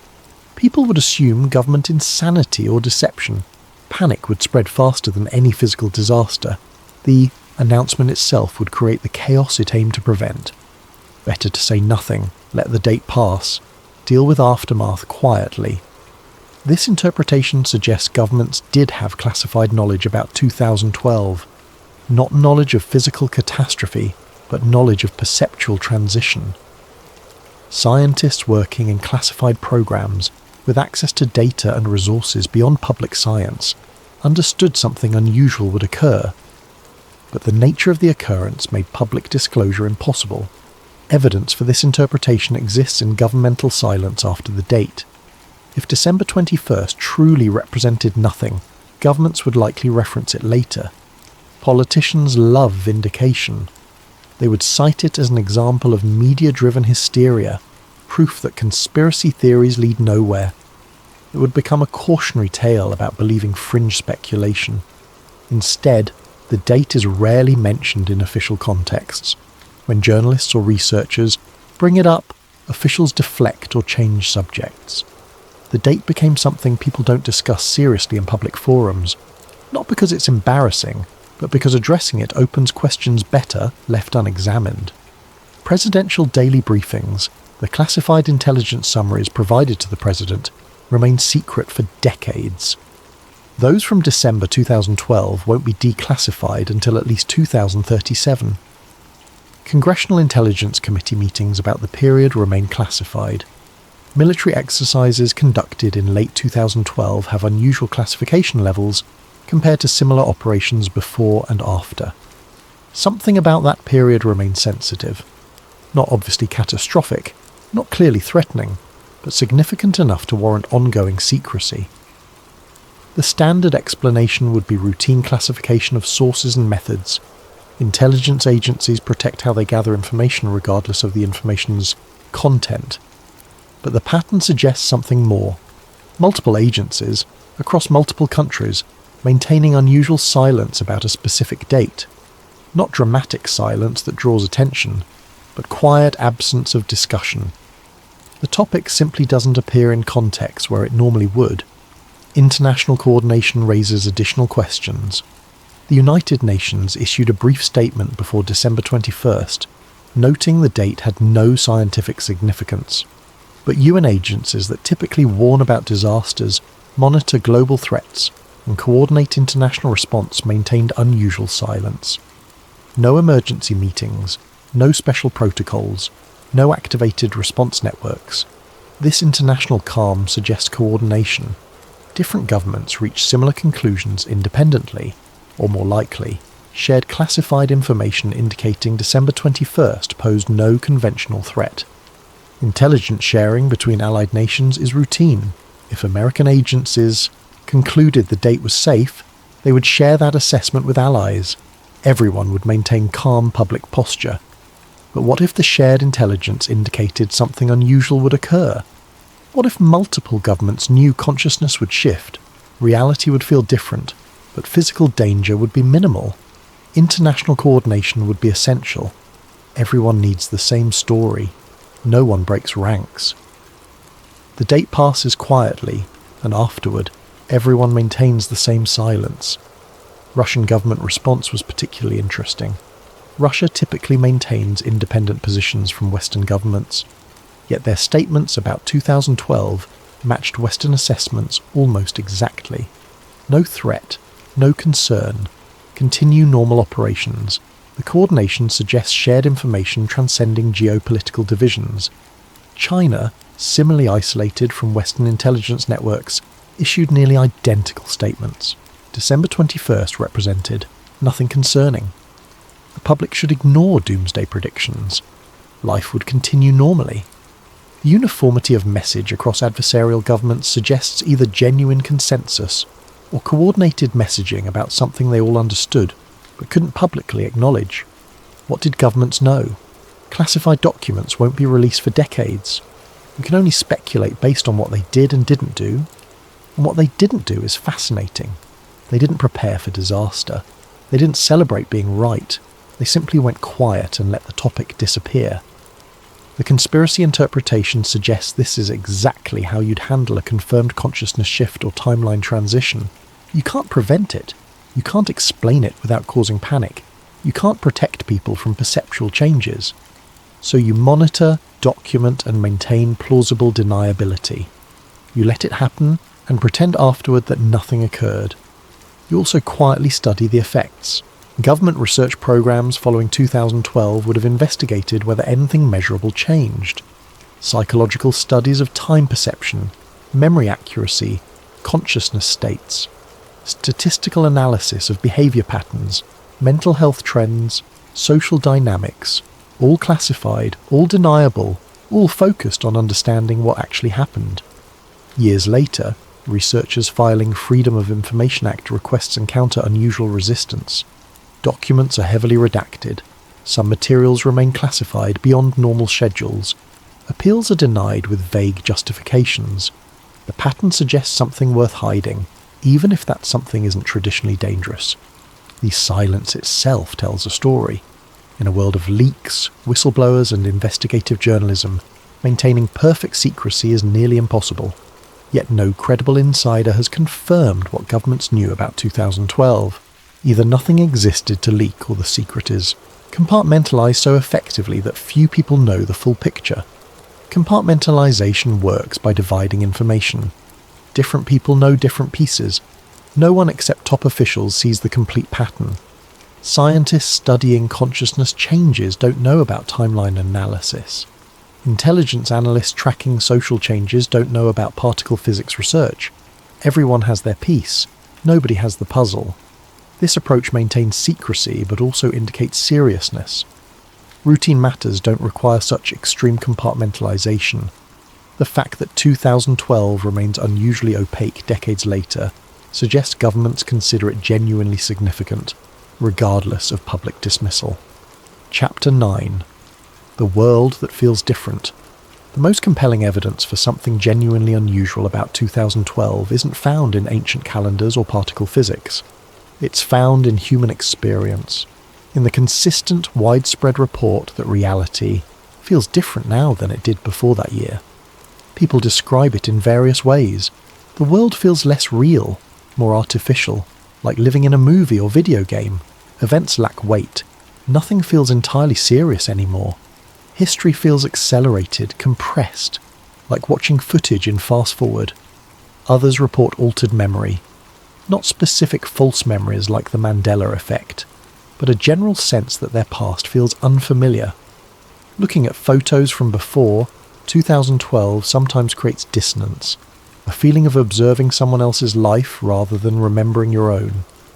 Some describe emotional detachment, an inability to feel things with the intensity they remember from before, like being wrapped in invisible insulation that dulls both joy and pain. Going through motions without being fully present. No single event explains these reports. They're subjective, variable, impossible to verify objectively. Psychology offers explanations: dissociation from trauma, digital overload, the natural numbing that comes with age. These explanations are valid and sufficient for individual cases, but the scale is remarkable. These aren't isolated reports. They appear across cultures, age groups, demographics. Online communities form around this shared experience of reality feeling wrong. People discover others describing identical sensations they thought were unique to them. The conspiracy interpretation suggests these reports aren't coincidental. They reflect a genuine change in how reality operates. Not a physical change detectable by instruments, but an experiential change felt by consciousness. The world after 2012 isn't the same world that existed before. It's similar, continuous in most respects, but fundamentally different in ways that matter to subjective experience. Think of it like this. Imagine reality as a radio signal. Before 2012, the signal was clear, strong, perfectly tuned. After 2012, there's static. The content is mostly the same, but there's interference, distortion. You can still understand what's being broadcast, but it doesn't sound quite right. The signal is degraded in ways that are noticeable, but difficult to precisely describe. This metaphor captures what people report. Reality continues, events happen, life goes on. But the quality of experience has changed. The signal isn't as clear. Things that should matter don't. Things that shouldn't matter dominate attention. Time behaves strangely. Memory feels unreliable. The boundary between real and artificial becomes increasingly uncertain. Whether this represents actual timeline shift, collective psychological response to technological and cultural changes, or something else entirely remains unknown. But the experience is real. Millions of people feel it. They recognize it in each other when they discuss it, and they consistently date the change to around 2012. Chapter 10. What if it already happened? Let's consider the most radical version of the conspiracy theory, the one that's hardest to accept but also hardest to disprove. What if the apocalypse actually happened? What if December 21st, 2012 marked the end of the world, but not in the way anyone expected? In most apocalyptic scenarios, the world ends dramatically. Fire, flood, impact, pandemic. Survivors know they survived. They see the destruction. They experience the before and after as radically different states. But what if the apocalypse was different? What if it was a timeline branch? The old world ended, but consciousness continued into a new timeline, a parallel reality so similar to the previous one that the transition was nearly seamless. In this interpretation, everyone died on December 21st, 2012, but the transition was so smooth, so continuous, that no one noticed.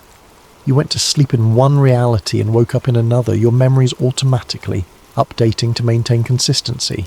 For most people, the shift was invisible, but not for everyone. Some retained partial awareness, not conscious memory of dying and being reborn, but a persistent sense that something fundamental changed, that the world after the date isn't quite the same as the world before it. These people experience the Mandela effect, notice the unreality, feel the acceleration of time. This version of the theory sounds insane. It requires accepting that death occurred without anyone noticing, that consciousness transferred between realities, that what we consider physical continuity is actually timeline jumping. But it addresses everything. It explains why reality feels different, why memories don't match history, why time accelerates, why nothing feels entirely real anymore. We're not in the original world. We're in a continuation, a parallel version that branched from the original timeline at the moment the prophecy predicted it would end. The Maya weren't predicting planetary destruction. They were identifying a timeline divergence point. The Hindu Yugas, the Hopi world ages, the Egyptian cycles all describe the same phenomenon. Reality operating in distinct ages, with transition points between them. 2012 marks such a transition. The old age ended. We continued into the new one. Evidence for this theory is impossible to obtain. If the transition was seamless, if memories automatically updated, there would be no way to prove the old world ever existed differently. You can't compare current reality to previous reality if you only have access to current reality and automatically updated memories. But the feeling persists, the sense that something ended and something new began, that we're living in a world that's similar to but distinct from the one we remember. That reality itself changed in ways that matter, even if we can't measure them. Epilogue. The world after the end. History records explosions. It remembers catastrophes, wars, collapses. These are easy to document because they're visible, dramatic, undeniable. Buildings fall, empires crumble, millions die. The before and after are clearly distinguishable, but some endings pass quietly. They occur in perception rather than fact, in feeling rather than event. They transform the texture of existence without changing its basic structure. These endings are harder to recognize, easier to dismiss, impossible to prove. December 21st, 2012 came and went without fire or flood. The world continued. People who had prepared for apocalypse felt foolish. Media outlets mocked the hysteria. Government said nothing. But if you listen carefully, you hear something else. In late-night conversations and online forums and casual comments and half-jokes, people express the same basic feeling. Something changed that year. Not dramatically, not obviously, but fundamentally. The world after 2012 doesn't feel like the world before it. Maybe it's just psychology, digital overload, cultural anxiety, the natural result of living through rapid technological change. Maybe the feeling of unreality reflects external pressures rather than actual reality shift. Or maybe the ancient cultures were right. Maybe time operates in cycles. Maybe certain moments mark transitions between ages. Maybe December 21st, 2012 represented such a moment. Not the end of the physical world, but the end of a reality phase. A quiet apocalypse that left no ruins but changed everything nonetheless. Perhaps 2012 was not the end of the world. Perhaps it was the end of the world we remember. And we've been living in the next version ever since, trying to understand why everything feels slightly wrong, why our memories don't quite match, why time moves differently than it used to. The apocalypse happened, we survived. But survival meant transition into something new, something similar but not identical. Something that preserved continuity while fundamentally altering the nature of existence itself. And if that's true, if we're living in the world after the end, the question becomes, what kind of world is this? What age have we entered? And what comes next when this cycle completes? The date that was supposed to end everything instead marked a beginning. Not of destruction, but of uncertainty. Not of annihilation, but of transformation. Reality didn't collapse, it shifted, and we're still discovering what that means. Listen to how people describe the world now. Notice how often they say it feels wrong, unreal, accelerated, artificial. Pay attention to the widespread sense that something fundamental changed in the early 2010s. It's not just a few conspiracy theorists. It's millions of people across all demographics expressing the same basic experience. Maybe they're all wrong. Maybe it's just modern life, technology, stress, the normal progression of history, creating the sensation. Maybe there's nothing unusual about 2012 at all. Or maybe something actually happened. Something quiet. Something that affected consciousness rather than matter. Something that ancient cultures predicted and modern science accidentally facilitated. Something that changed the world not by destroying it, but by transitioning it into a new phase of existence. The world didn't end in 2012, but the world we knew did, and we've been living in what comes after, trying to understand what exactly happened and what it means for whatever comes next. Because if the ancient cycles are real, if reality truly operates in ages that complete and renew, then 2012 wasn't an ending, it was a beginning, the start of something new. An age we're still learning to navigate, still trying to understand, still adapting to, as we realise that the rules might have changed in ways we haven't fully recognised yet. The apocalypse was quiet. The transition was smooth. But it happened, and recognising that it happened might be the first step toward understanding what this new world actually is, and how to live in it consciously, rather than in persistent confusion about why everything feels different than we remember. Thank you for listening to this investigation. If this resonated with you, if you felt this same sense that reality changed around 2012, you're not alone. Millions share this experience. Whether it represents actual reality shift or collective psychological response remains unknown. But the feeling is real, widespread, and worth paying attention to.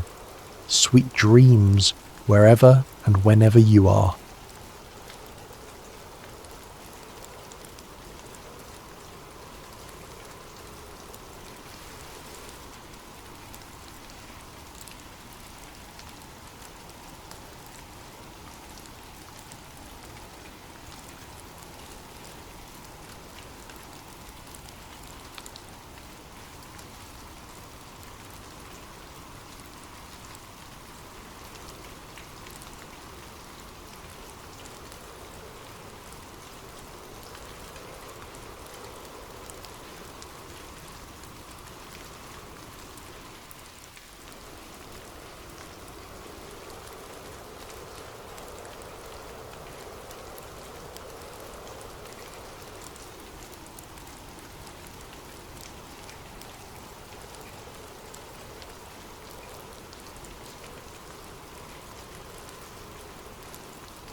What if the most powerful secret society in history wasn't the Illuminati, the Knights Templar, or even the modern Freemasons, but three men whose names have been deliberately erased from every record? Tonight, we dive deep into the digital shadows to uncover a conspiracy so intricate, so carefully hidden, that discovering it might be the last thing you ever do. Before we begin, what conspiracy would you like us to investigate next? Ancient bloodlines controlling world governments, the real purpose behind social media algorithms, or perhaps something even darker lurking in the depths of the internet? Let us know in the comments, and don't forget to subscribe to Sleep Theories for more late-night investigations that will keep you awake long after the credits roll. The blue glow of Dorian Cade's monitors cast long shadows across his cluttered apartment at 3:47 a.m. Empty energy drink cans formed a metallic skyline around his workstation, where 4 screens displayed cascading lines of encrypted data. This was his domain, the digital underworld where secrets lived and died in streams of code. Dorian had always been drawn to the spaces between spaces, the forgotten corners of the internet where truth hid behind layers of encryption. By day, he was just another cybersecurity analyst for Titan Defense Systems, debugging firewalls and hunting malware. But by night, he was something else entirely, a digital archaeologist, excavating buried information from the deepest recesses of the web.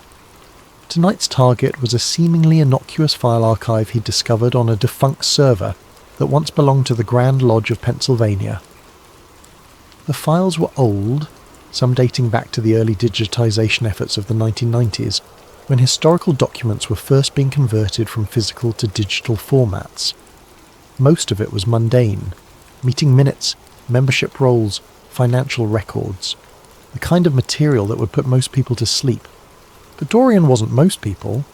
As his decryption algorithms worked through the data, something unusual caught his attention. Buried within a folder labelled Historical Correspondence MISC was a file that didn't match the others.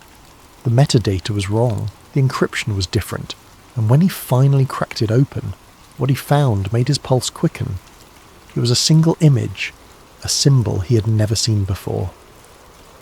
3 interlocked triangles formed an intricate pattern that seemed to shift and move in his peripheral vision. Each triangle was perfectly equilateral, but where they intersected, strange geometric forms emerged, creating an optical illusion that was both mesmerizing and unsettling. Beneath the symbol was a single line of text, the triune accord established. 1717 AVCRJH.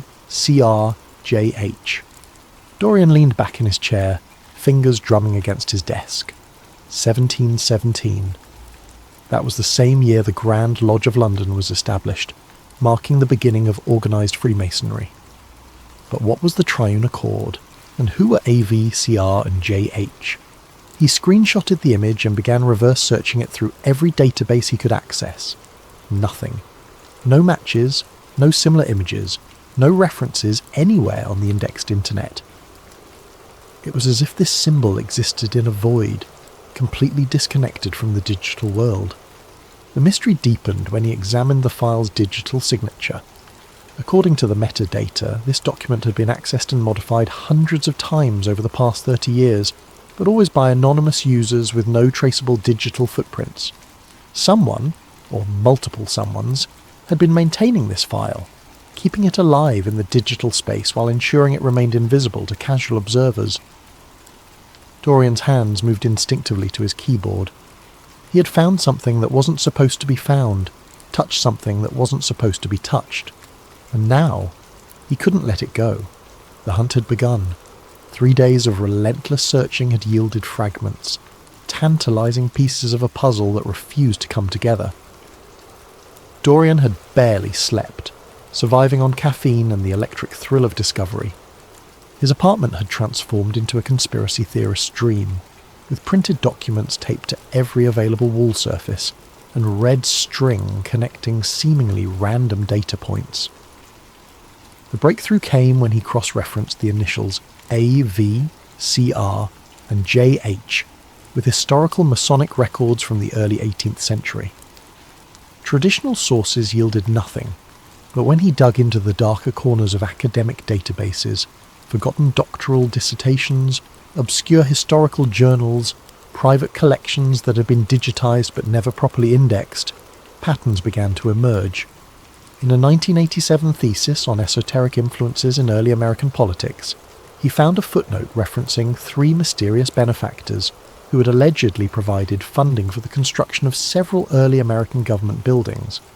The author had dismissed the claims as unsubstantiated rumours, but had noted that the same 3 sets of initials appeared in financial records from Philadelphia, Boston and Charleston between 1720 and 1750. A deeper dive into banking archives from the period revealed something extraordinary.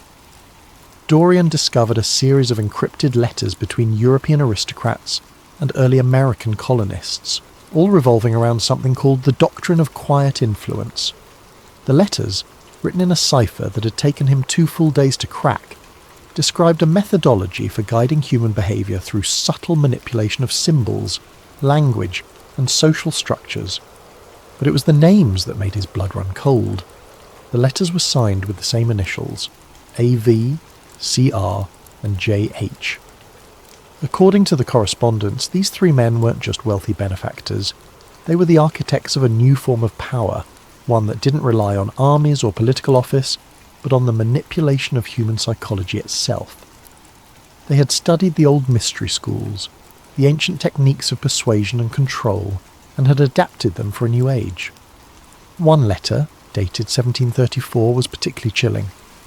The masses believe they choose their own thoughts, their own desires, their own leaders. They do not understand that choice itself can be manufactured, shaped like clay in the hands of those who understand the deeper mechanics of the human mind. We 3 have laid the foundation stones. Future generations will build upon our work without ever knowing our names. Dorian printed out the letter and pinned it to his wall next to the symbol of the 3 interlocked triangles. The pattern was starting to make sense.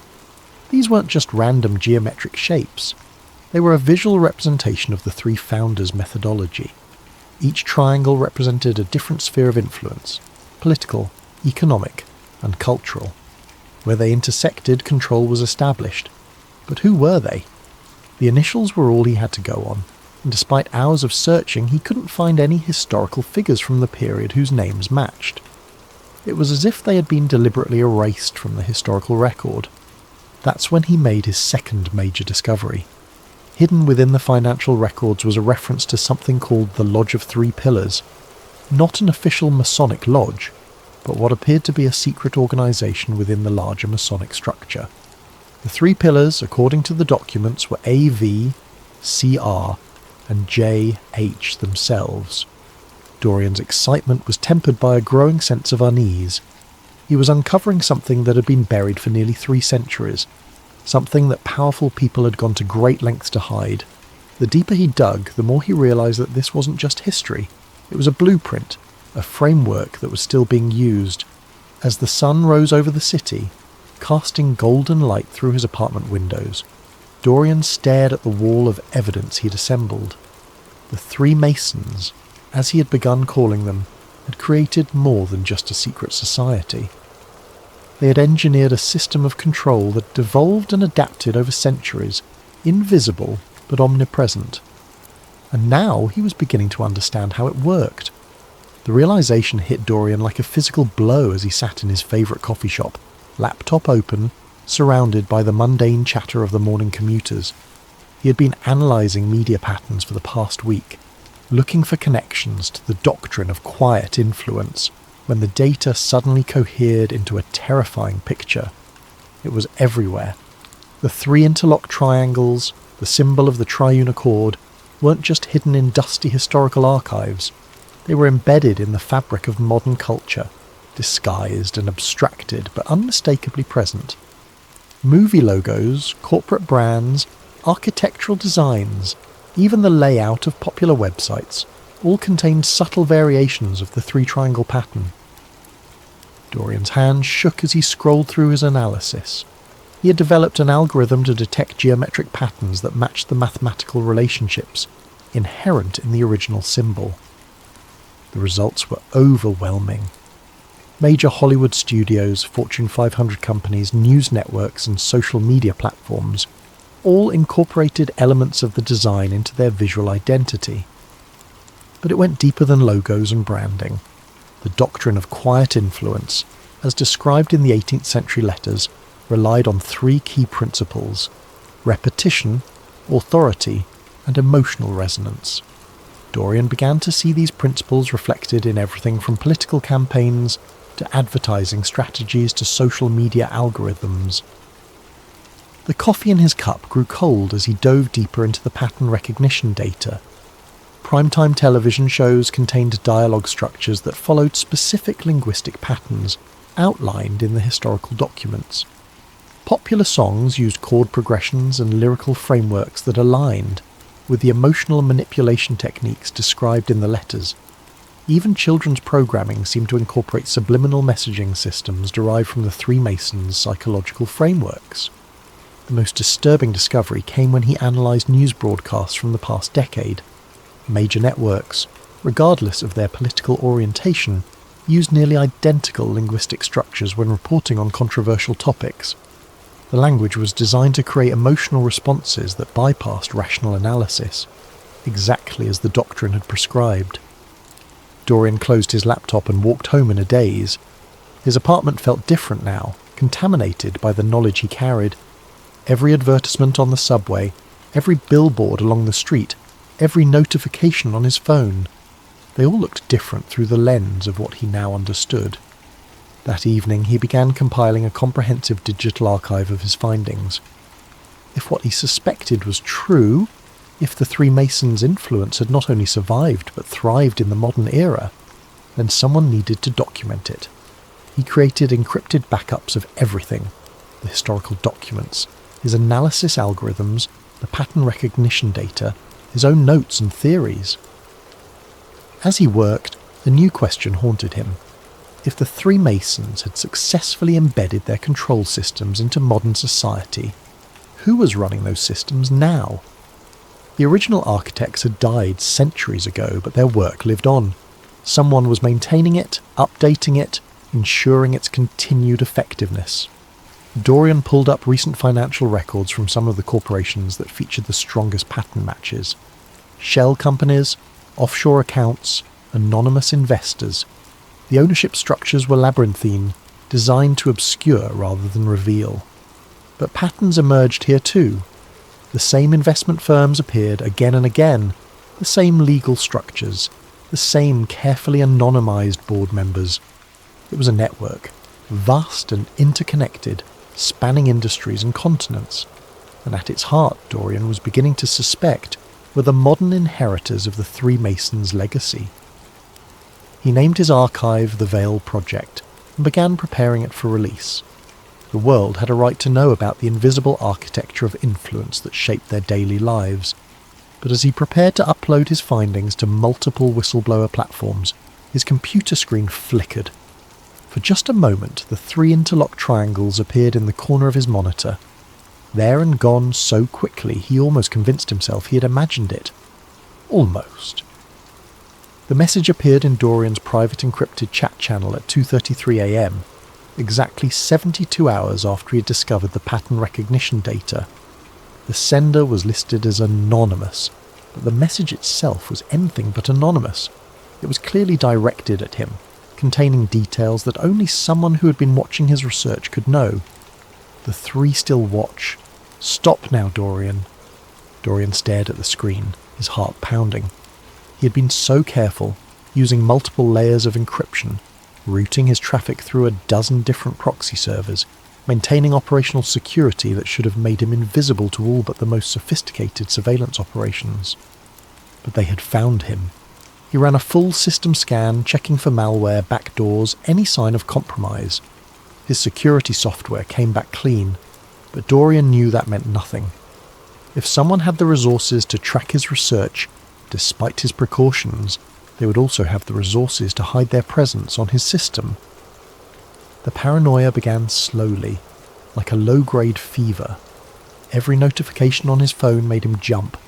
Every knock on his apartment door sent adrenaline coursing through his veins.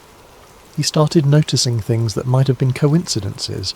The same car parked outside his building for 3 days, a man in a coffee shop who looked away too quickly when Dorian glanced in his direction. The second message arrived 48 hours later, this time containing a photograph.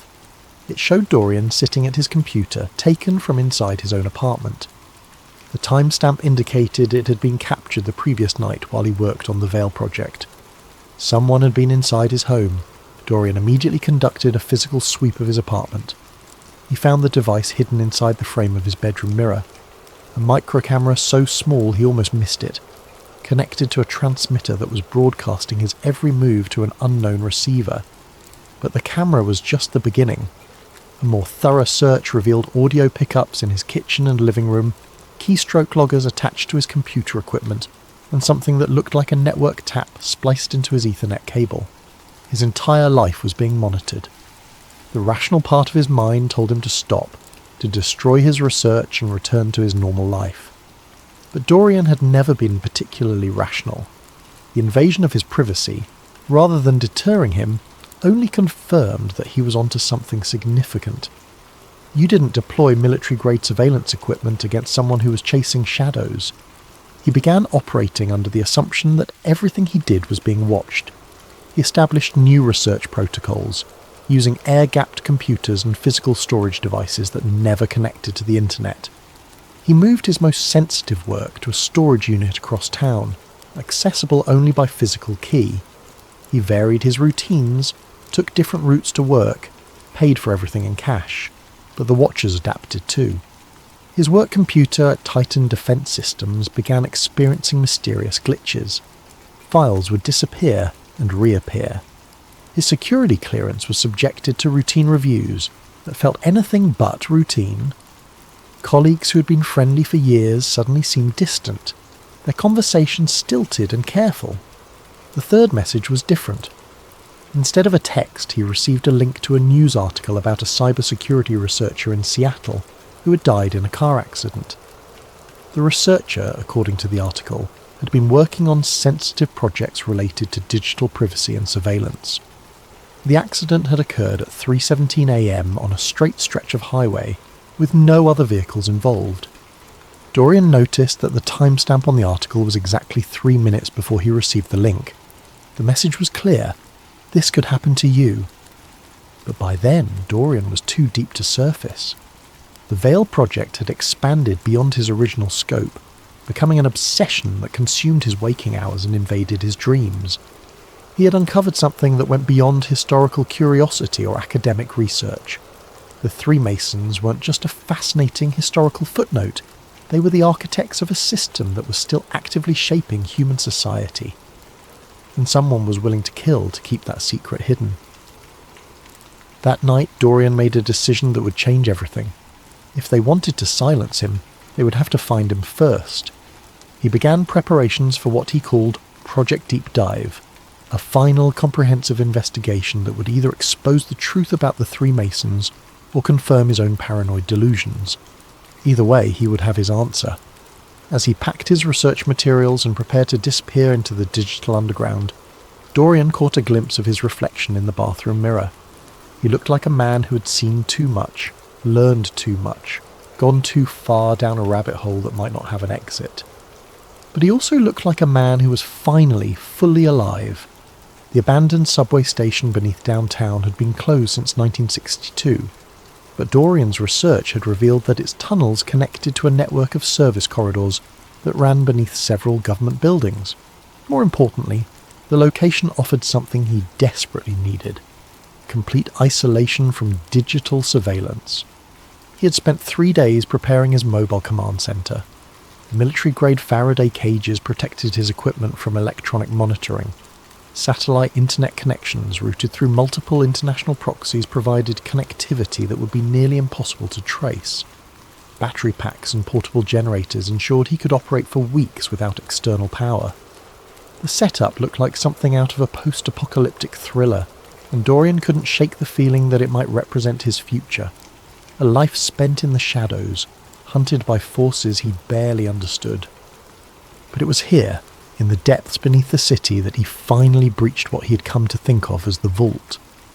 The breakthrough came from an unexpected source.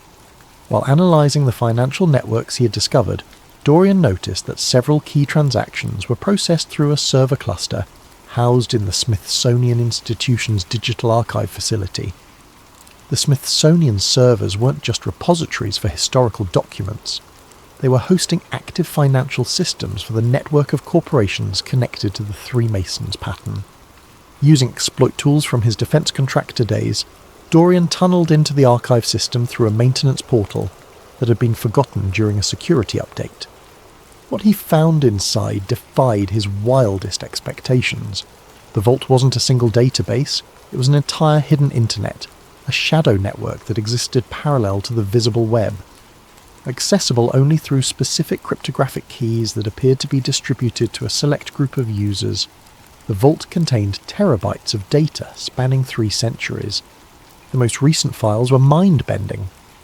Detailed psychological profiles of world leaders, media manipulation strategies updated in real time, algorithmic frameworks for managing public opinion through social media platforms.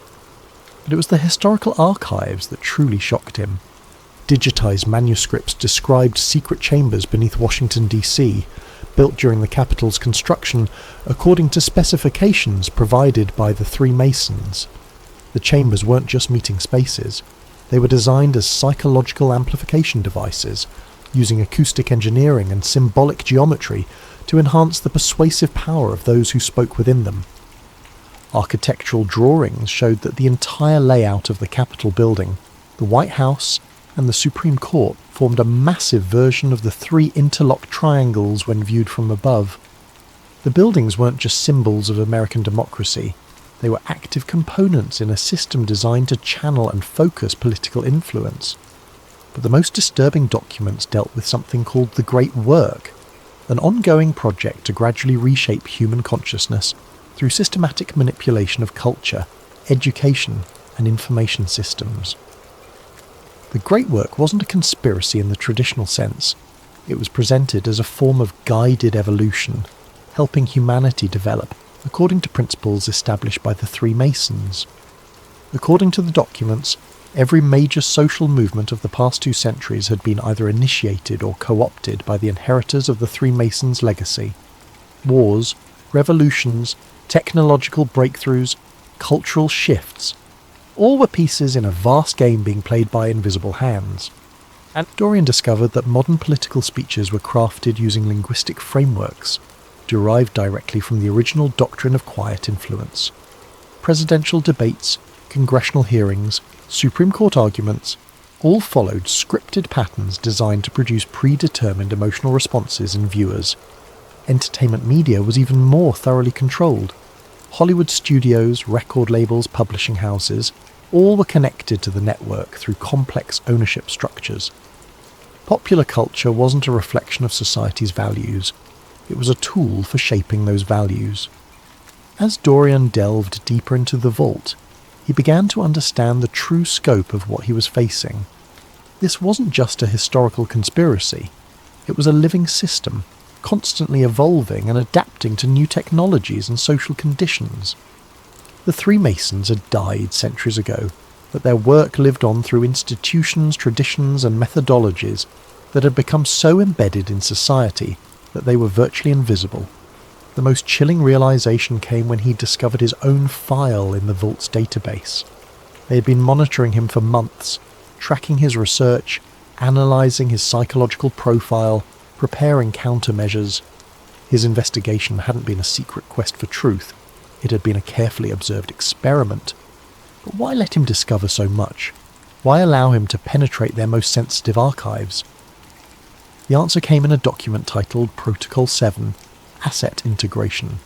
Dorian's blood ran cold as he read the clinical assessment of his psychological profile, his motivations, his likely responses to various stimuli.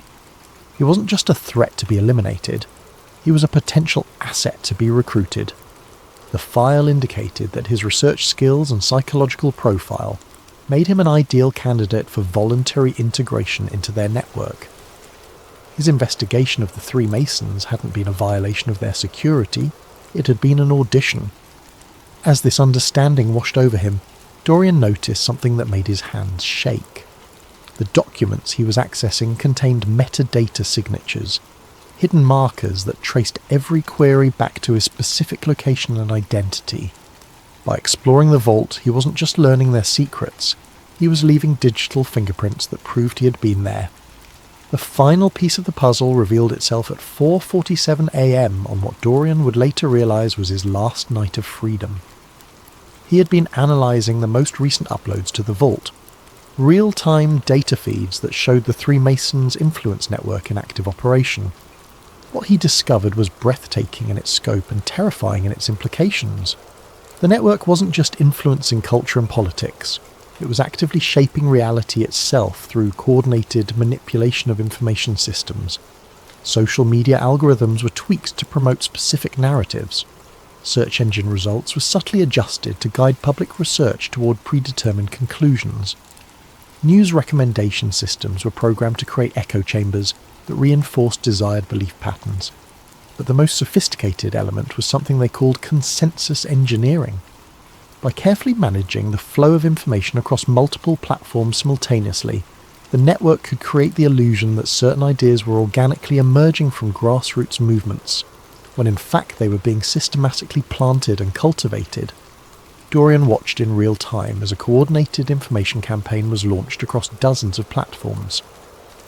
A political controversy that would dominate news cycles for weeks was being artificially created through carefully timed leaks, strategic social media posts, and coordinated commentary from influencers who probably didn't even realise they were part of the operation. The level of coordination was staggering. Television networks, newspapers, social media platforms, and even individual bloggers were all receiving talking points through channels that appeared unconnected but were actually part of a single centralised command structure. He began documenting everything, screenshotting real-time operations, copying database entries, building an irrefutable record of the network in action. This was the smoking gun he had been looking for, proof that modern society was being manipulated by invisible forces operating on a scale that dwarfed anything in history. But as he prepared to copy the most damaging files to his secure storage devices, Dorian noticed something that made his blood freeze. The documents he was accessing contained more than just information. They contained active code that was executing on his system every time he opened a file. He ran an immediate diagnostic and discovered the horrifying truth. Every document in the vault was embedded with sophisticated tracking malware. Not only did the system know exactly what he had accessed, it had been installing backdoors and surveillance tools on his equipment from the moment he had first breached their security. His air-gapped computers weren't air-gapped anymore. His encrypted storage devices were compromised. His Faraday cages were useless against software that was already inside his systems. But the worst revelation was yet to come. As he traced the malware's network connections, Dorian realised that his entire investigation had been orchestrated from the beginning.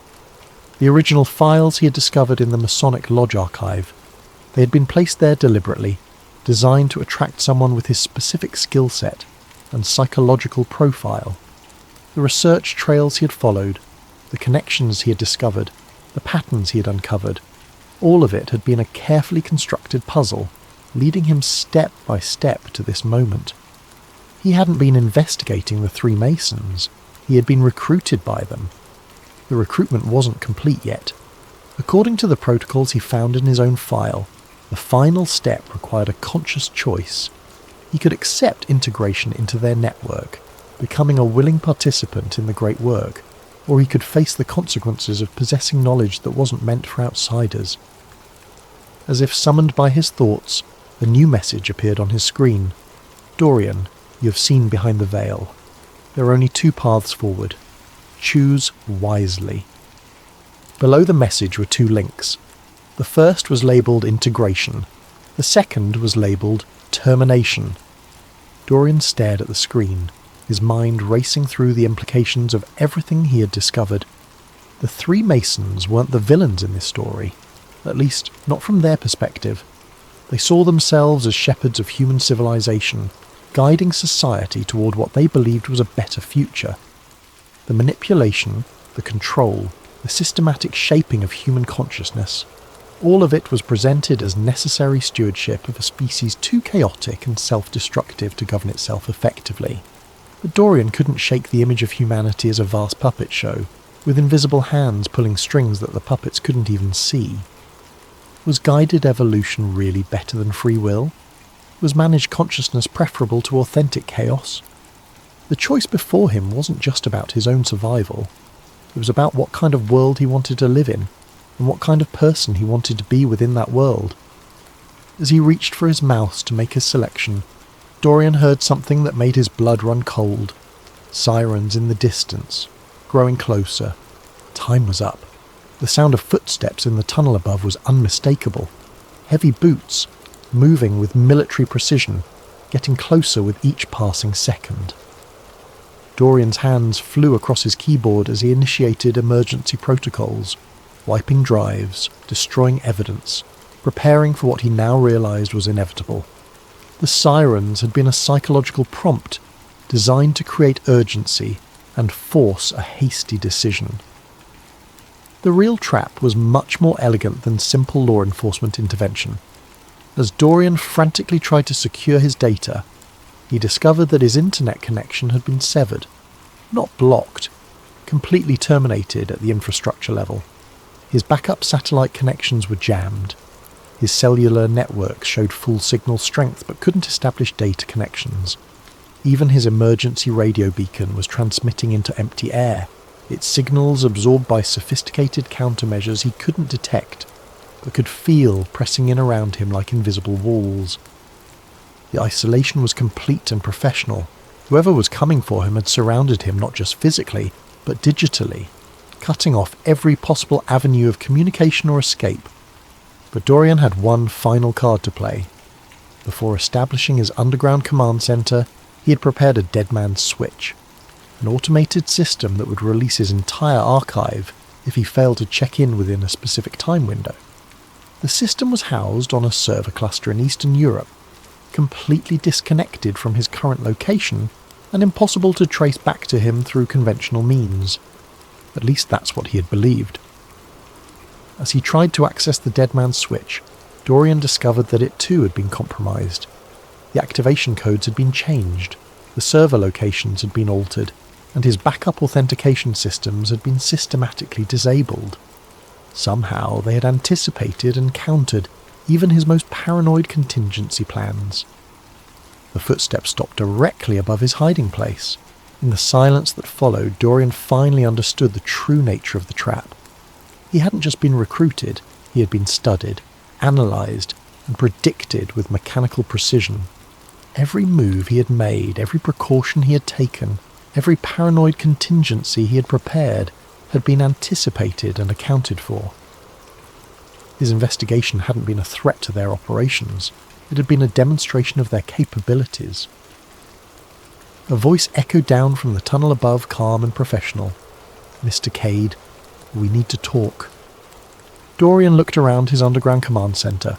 The sophisticated equipment, the military-grade security measures, the careful preparations that had taken weeks to implement.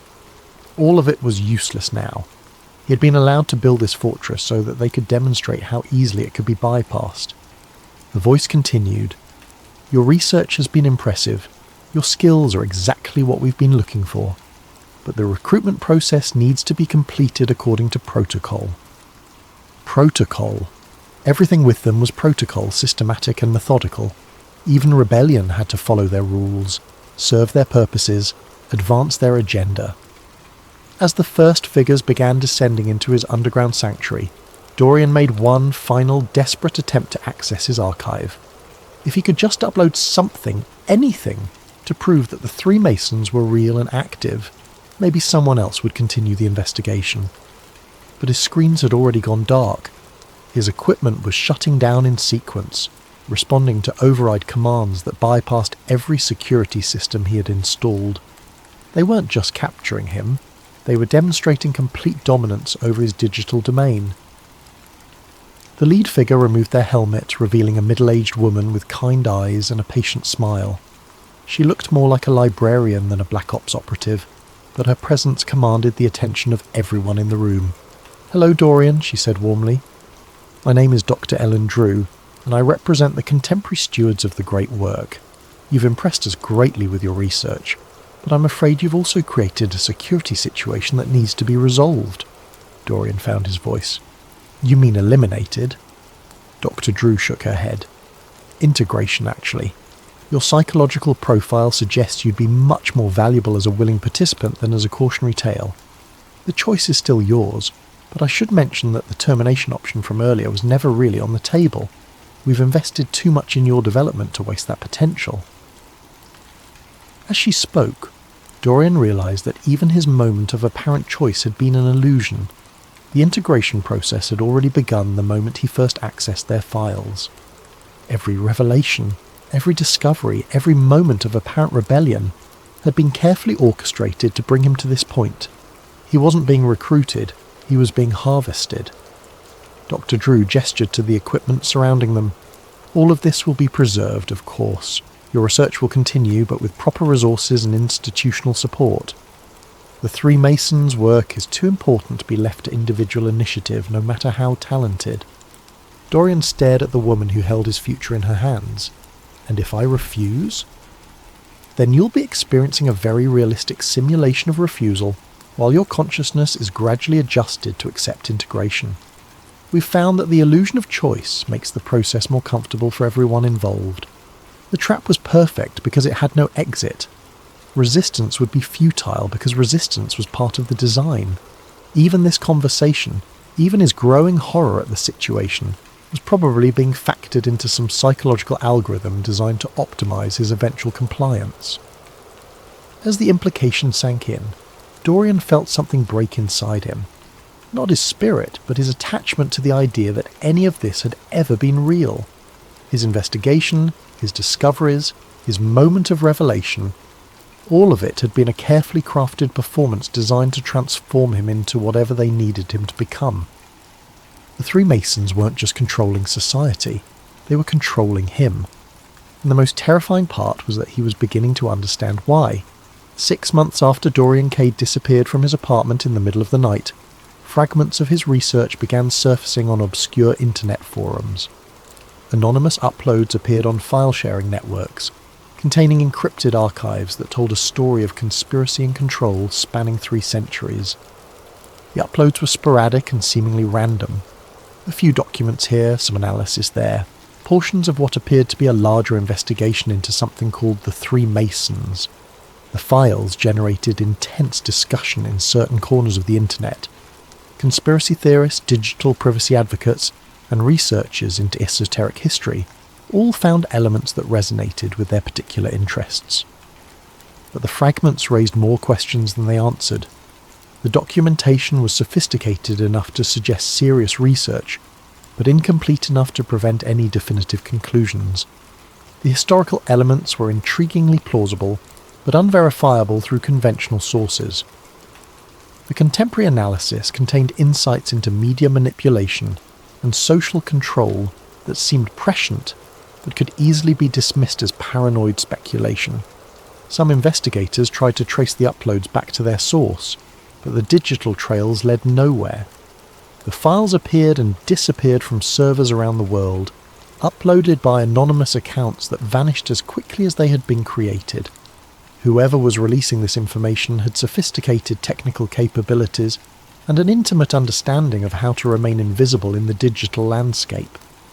The mystery deepened when researchers noticed that the archive fragments contained embedded metadata, hidden signatures that seemed to reference additional materials that had never been released. The signatures suggested that what they were seeing was only a small portion of a much larger collection of evidence. But where was the rest of the archive? And who was controlling its release? Theories proliferated across discussion forums and social media platforms.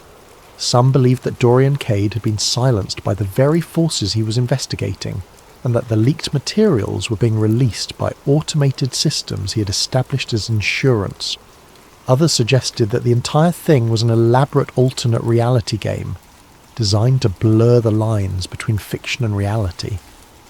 A few researchers claimed to have identified patterns in the release schedule, that aligned with significant political events or cultural developments. The fragments seemed to appear at moments when they would have maximum relevance to current affairs, as if someone was curating their release to maximise impact. But perhaps the most unsettling theory was that the leaks were intentional, not the work of a whistleblower or an automated system, but a deliberate information campaign designed to achieve some larger purpose. If the three Masons really existed, and if they really controlled information systems as thoroughly as the document suggested, then wouldn't they also control the narrative of their own exposure? Late-night researchers who delved too deeply into the Cade archive reported strange experiences, computer glitches that seemed too targeted to be random, internet searches that returned results that disappeared when accessed again, social media algorithms that seemed to actively suppress discussion of certain topics. Some claimed to have received anonymous messages warning them away from the investigation. Others reported that their research was being monitored by unknown parties. A few simply stopped posting one day, their accounts going silent without explanation. The pattern was subtle but consistent. Those who got closest to understanding the true scope of Dorian's discoveries seemed to encounter obstacles that discouraged further research. Nothing dramatic, nothing that couldn't be explained by coincidence or technical malfunction. But the cumulative effect was to ensure that the investigation never reached critical mass. And so the mystery of Dorian Cade and the three Masons remained unsolved, existing in the liminal space between truth and fiction, between revelation and misdirection. The fragments continued to circulate, generating discussion and debate, but never quite coalescing into anything that could definitively prove or disprove the central claims. The most dedicated researchers began to notice something peculiar about their own investigations. The deeper they dug, the more they found themselves questioning not just the truth of Dorian's discoveries, but the nature of truth itself. If information could be so thoroughly controlled and manipulated, how could anyone be certain that their own thoughts and conclusions were authentic? One researcher, posting under the username Digital Veil, claimed to have reconstructed portions of Dorian's methodology and arrived at similar conclusions about media manipulation and social control. But when other investigators tried to verify the research, they found that the evidence cited by Digital Veil led to websites that no longer existed, documents that had been removed from archives, and source materials that seemed to vanish whenever anyone tried to access them independently. Was Digital Veil continuing Dorian's work? Or was Digital Veil part of the very system Dorian had claimed to expose? The question became even more complex when Digital Veil began posting increasingly sophisticated analysis that seemed to predict social and political developments with uncanny accuracy. The posts described how specific news events would unfold, how public opinion would shift in response to carefully crafted messaging campaigns, and how seemingly unrelated cultural phenomena were actually coordinated elements of larger influence operations. And the predictions kept coming true. But rather than proving the existence of the Three Masons conspiracy, Digital Veil's accurate predictions only deepened the mystery. Were they based on genuine insider knowledge of how the system operated, or were they simply the result of careful observation of existing patterns? Was Digital Veil exposing the conspiracy or participating in it? The final post from Digital Veil came exactly 1 year after Dorian Cade's disappearance. It consisted of a single image, the three interlocked triangles that had started Dorian's investigation, accompanied by a brief message. The research continues. The watchers become the watched. The hunters become the hunted. Truth is not a destination but a journey, and some journeys are designed to change the traveller more than the destination. Dorian understood this in the end. He chose integration not because he was forced to, but because he realised that the only way to truly oppose the system was to understand it from within. The Three Masons were never the enemy. They were teachers, waiting for students ready to learn the hardest lesson of all.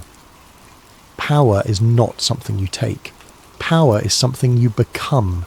The archive is complete, the circle is closed, the great work continues.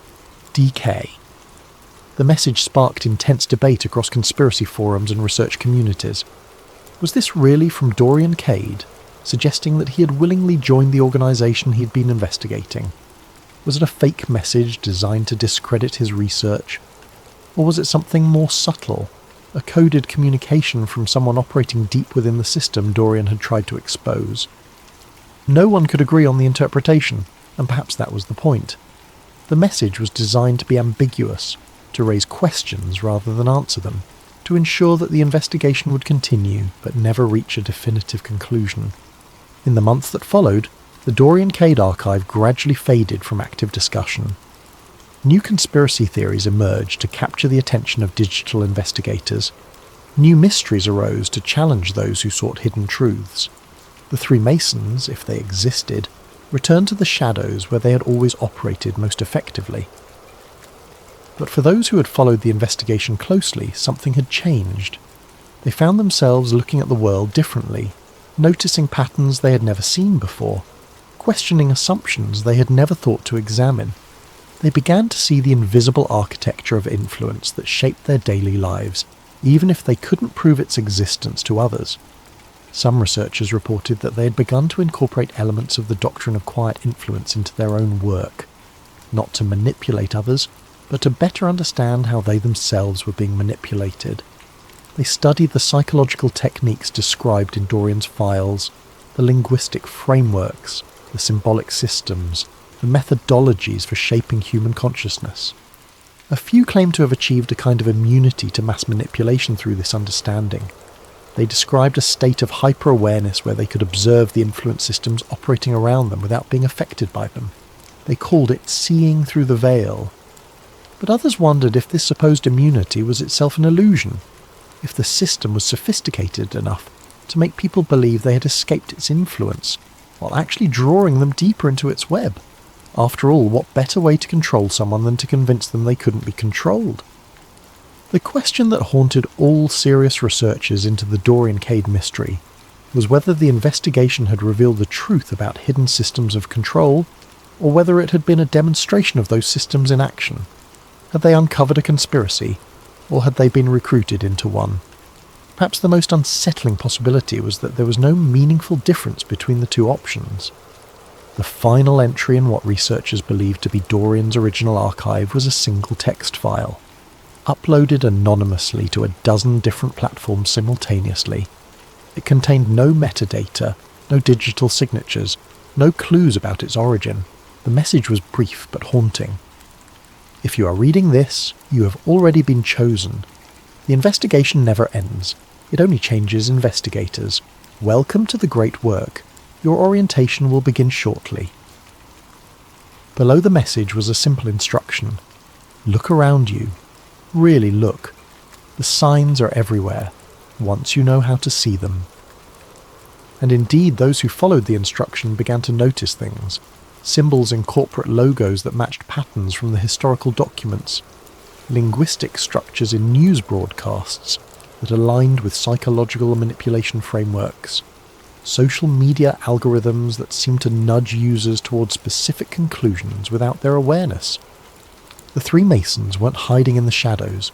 They were hiding in plain sight, their influence so thoroughly woven into the fabric of modern society that it had become invisible through ubiquity. They didn't need to silence investigators because they had created a world where the truth was indistinguishable from elaborate fiction. And perhaps that was the most elegant control system of all. A reality so thoroughly constructed that even those who glimpsed behind the veil couldn't be certain whether they had discovered the truth or been recruited to perpetuate a more sophisticated illusion. The three Masons, whether real or imagined, ancient or contemporary, had achieved something unprecedented in human history. They had made the question of their existence irrelevant. In a world where information could be infinitely manipulated and human consciousness systematically shaped, the distinction between reality and carefully crafted narrative had ceased to matter. What mattered was the system itself, the vast, invisible architecture of influence that operated according to principles established centuries ago by three men whose names had been deliberately erased from history. They had created not just a secret society, but a new form of reality, one where truth was not discovered but constructed, where power was not seized but evolved, and where the ultimate conspiracy was the idea that conspiracies were necessary at all. In the end, Dorian Cade's investigation had revealed something far more profound than evidence of historical manipulation or contemporary control systems. It had revealed the fundamental malleability of human consciousness and the terrifying possibility that reality itself was subject to editing by those who understood the deeper mechanics of perception and belief. The three were not just in the past, they were here now, watching, guiding, shaping the very thoughts that their observers used to contemplate their existence. They had transcended the crude mechanics of conspiracy to achieve something approaching digital godhood, the power to define reality itself. And the most beautiful part of their design was that it didn't matter whether anyone believed in them or not. The system they had created was self-sustaining, self-correcting, and ultimately inescapable. The investigation was over. The great work continued, and somewhere in the space between digital shadows and physical reality, Dorian Cade smiled and began planning his next recruitment.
Before we begin tonight's investigation, if you're enjoying this deep dive into the unknown, hit that hype button and let the algorithm know this content matters. And if you want, drop a comment telling us what time it is, where you are, and where in the world you're tuning in from. We love seeing our community spread across every time zone, every continent, listening to these stories as they drift off to sleep or start their day. Your comments remind us that real people are still out there, still curious, still questioning. Now, let's descend into one of the most disturbing conspiracy theories of the digital age. The dead internet, the operator in the wires. Imagine discovering that everyone you've been talking to online for the past decade wasn't real. That every argument, every joke, every seemingly human interaction was manufactured by something else. That the internet you remember, the chaotic and vibrant place it once was, died years ago and nobody told you. This is the story of one man who stumbled onto evidence that suggests the web as we know it has been replaced by an automated ghost, and his investigation into what he called the operator in the wires. This is the dead internet theory, and what you're about to hear will change how you see every comment section, every forum post, every social media feed you scroll through for the rest of your life. The last real post, September 2014, a small apartment in Portland, Oregon. Evan Carter sat hunched over his laptop at 3 a.m, comparing two screenshots side by side. The left image showed a YouTube video he'd saved back in 2010, an obscure documentary about urban exploration. The comment section was alive, chaotic, human. Arguments about the ethics of trespassing spiraled into discussions about property rights, gentrification, the philosophy of public space. One user named Tunnel Rat had written a 3-paragraph essay about the abandoned subway stations beneath Cincinnati. Another named Ghostwalker replied with their own story about exploring a shuttered hospital in Detroit. The thread went on for what seemed like forever, dozens of real people sharing real experiences, disagreeing, joking, connecting. The right image showed the same video, pulled up just hours ago in September 2014. The comment section was completely different. Gone were Tunnel Rat and Ghostwalker. Gone were the sprawling debates and personal stories. Instead, the comments read like templates. Great video! This is so interesting. Thanks for sharing. Love this content. Every single one generic, brief, sterile. Accounts with names like user7492 or random viewer followed by strings of letters. All created within the last year. All posting the same bland enthusiasm across hundreds of unrelated videos. Evan checked the view count. It matched his screenshot from 2010. The video itself was identical, but the entire human presence surrounding it had been erased and replaced with something that felt artificial, hollow, programmed. He opened his journal and wrote a single sentence that would consume the next decade of his life.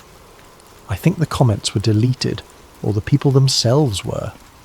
This was the moment Evan Carter fell into the dead internet rabbit hole, and the moment he began documenting evidence that the web had died sometime between 2012 and 2016.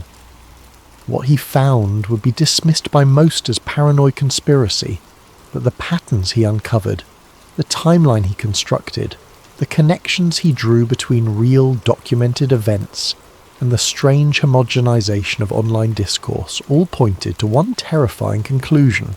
The internet had been quietly replaced by something designed to simulate human presence while eliminating authentic human chaos, and something, or someone, was operating the system from behind the curtain. Act 1. When the internet still felt human. To understand what Evan discovered, you have to remember what the internet used to be. Not the sanitized, algorithm-driven, engagement-optimized platform ecosystem we have now, but the messy, unpredictable, genuinely human space that existed in the 2000s. From 2004 through 2008, the web was chaotic in the best possible way. Forums thrived on every niche topic imaginable. MySpace pages were disasters of clashing colours and auto-playing music, each one a unique expression of whoever built it. Early YouTube comment sections were war zones of genuine disagreement, inside jokes, and bizarre tangents that had nothing to do with the video itself. Reddit was a collection of weird communities that felt genuinely underground. Internet culture was fractured, diverse, impossible to predict or control. Then something shifted. 2009. Google launched what it called large-scale personalization experiments. The company began tailoring search results to individual users, tracking behavior, building profiles, optimizing for engagement. At the time, this seemed like an improvement, a way to make the internet more relevant and useful. But it also meant that the shared reality of search results began to fragment. Two people searching the same term would see completely different information based on what the algorithm decided they wanted to see. 2011. Google rolled out an algorithm update called Panda. Officially, it was designed to reduce low-quality content in search results and promote authoritative sources. In practice, it wiped out millions of small personal websites overnight. Blogs that had existed for years disappeared from search results entirely. Niche forums with dedicated communities became invisible.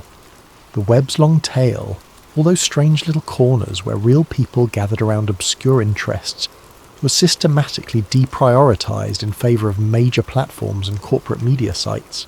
Evan noticed this in real time. Websites he'd bookmarked years earlier, forums where he'd spent hours reading threads about everything from vintage synthesizers to Soviet architecture, stopped showing up in searches. When he navigated directly to them, they were still there, but they felt abandoned. Post frequency had dropped. Active users had vanished. It was as if Google's algorithm hadn't just hidden these sites, but had somehow killed them by making them impossible to discover. 2012. Facebook revealed something that should have been a much bigger scandal than it was. The company admitted it had been running emotional manipulation experiments on its users. The Facebook Emotional Contagion study showed that by tweaking what appeared in people's news feeds, Facebook could reliably alter their emotional states. Show someone more negative posts, they'd become more negative. Show them more positive posts, they'd become more positive. The experiment proved that algorithmic control of information could directly control human psychology. But here's what disturbed Evan more than the study itself: how little anyone seemed to care. The story broke. There was a brief wave of outrage, then it disappeared beneath the next news cycle. It was as if people had collectively shrugged and accepted that yes, the platforms we use every day are actively manipulating our emotions, and that's just how things are now. Evan began comparing archived snapshots of websites using the Internet Archive's Wayback Machine. He pulled pages from 2008, 2010, 2012, and 2014, looking at the same forums, the same YouTube channels, the same news sites over time. The difference was profound and disturbing. Pages from 2008 were messy, spelling errors everywhere, grammar mistakes, people typing in stream of consciousness bursts, going off on tangents, arguing passionately about trivial things, comment sections sprawled in every direction with no clear structure. Usernames were creative, weird, personal. You could feel individual personalities behind each post. Pages from 2014 were sterile. Perfect grammar and spelling, or at least consistent errors. Opinions that felt calculated rather than spontaneous. Comment sections that stayed rigidly on topic. Usernames that felt generated. Random combinations of words and numbers. Everything felt curated, managed, algorithmic. Evan wrote in his journal, "It feels like the internet was replaced by something sterile, something curated. Like someone remade it to look the same but removed all the human chaos that made it real." He started creating spreadsheets, documenting the changes. He tracked active users across multiple platforms, noting when accounts went silent, when new accounts appeared, patterns in posting behaviour. What he found was that around 2012, there was a massive shift. Thousands of accounts that had been active for years simply stopped posting. New accounts appeared to replace them, but these new accounts behaved differently, more predictable, more uniform, less human. Act 2. The year, everything changed. June 2013. Edward Snowden released classified documents exposing the scope of NSA surveillance programs. The world learned that the US government had been collecting data on virtually every digital communication for years. Phone calls, emails, web browsing, all of it harvested and stored in massive data centres. Most people focused on the privacy implications, the constitutional questions, the debate over security versus freedom. Evan focused on something else, a small detail buried in thousands of pages of leaked documents that most researchers ignored because the wording was unclear. The document referenced a program called PRISM, which most people know about, a system for collecting and analysing data from major tech companies. But in the technical specifications, there was a reference to something called Tumult, described as a system designed to replicate public texture in data environments. Evan read that phrase over and over. Replicate public texture in data environments. What did that mean? The document didn't elaborate. There were no follow-up references. It appeared once in a single technical specification sheet, then never again. Evan's interpretation: Tumult was a system designed to simulate public behaviour online, to create artificial texture that would make data environments, meaning social platforms and forums, feel authentically populated even if they weren't. To manufacture the appearance of genuine human presence. He knew this was speculation. He had no proof. But the timing bothered him. Tumult was referenced in documents dated 2012, the same year Evan noticed the shift in online behaviour, the same year Facebook admitted to running emotional manipulation experiments, the same year the internet started feeling different. 2015. Reddit underwent massive restructuring. The platform banned several controversial subreddits, purged thousands of accounts, and replaced much of its leadership. The official explanation was that Reddit was cracking down on harassment and hate speech. But users noticed something else. After the purge, the platform felt different. Conversations became more uniform. Opinions fell into predictable patterns. The weird, chaotic energy that had defined Reddit culture seemed to drain away, replaced by something more managed and controlled. 2016. Twitter admitted that over 48 million accounts on the platform were bots, nearly 15% of all users at minimum. The company framed this as a problem they were working to solve, but the number was staggering. 48 million fake accounts, all pretending to be real people, all generating content, all contributing to what everyone assumed was authentic human discourse. Evan wondered, if Twitter had 48 million bots that they admitted to, how many did they not admit to? How many bots were sophisticated enough to pass as human? How many accounts that everyone assumed were real people were actually automated systems designed to manufacture consensus? 2017. Facebook admitted that a foreign operation had created thousands of fake accounts to spread misinformation during the election. But Facebook never publicly disclosed how many fake accounts existed in total. The company only acknowledged the ones tied to the specific operation they'd been caught ignoring. Evan suspected the real number was far higher. He began a massive project, comparing user accounts across platforms from 2010 through 2017. He wrote scripts to scrape comment sections, forum posts, social media interactions. He catalogued usernames, posting patterns, linguistic quirks, timing behaviours. He was looking for what he called signatures, unique patterns that identified whether a post came from a human or something else. What he found disturbed him. Thousands of accounts across multiple platforms posted with identical sentence structures. Not similar, identical. They would use the same unusual phrasings, make the same grammatical mistakes, express opinions using the same word choices and rhythm. It was as if they were all running the same underlying script with minor variations. He found accounts that posted 24 hours a day with no breaks, maintaining perfect consistency in tone and style for months. He found clusters of accounts created on the same day that only ever interacted with each other, forming closed loops of artificial conversation. He found posts that appeared verbatim across different platforms under different usernames, copy-pasted word for word as if from a central database. Evan named these accounts the Choir. They moved together, posted together, agreed with each other constantly, and created the illusion of consensus on virtually any topic. They didn't argue or debate, they harmonized, and they were everywhere. Act 3. The file. No one can download. Evan's obsession deepened. He stopped sleeping regular hours, stopped maintaining normal social connections. His apartment filled with printouts, charts, timelines. He covered his walls with strings connecting events, trying to map the shape of what he believed was a massive coordinated replacement of human presence online. In late 2017, while digging through an archived programming forum from 2009, Evan found references to a government AI project nicknamed Halcyon. The posts were vague, mostly programmers speculating about rumoured DARPA contracts and military applications. But several people claimed to have seen documentation about a system designed for online simulation and behaviour modelling. The disturbing part wasn't the project itself.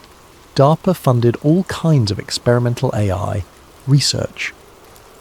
The disturbing part was that the links to documentation still existed in the forum posts, but none of them worked anymore.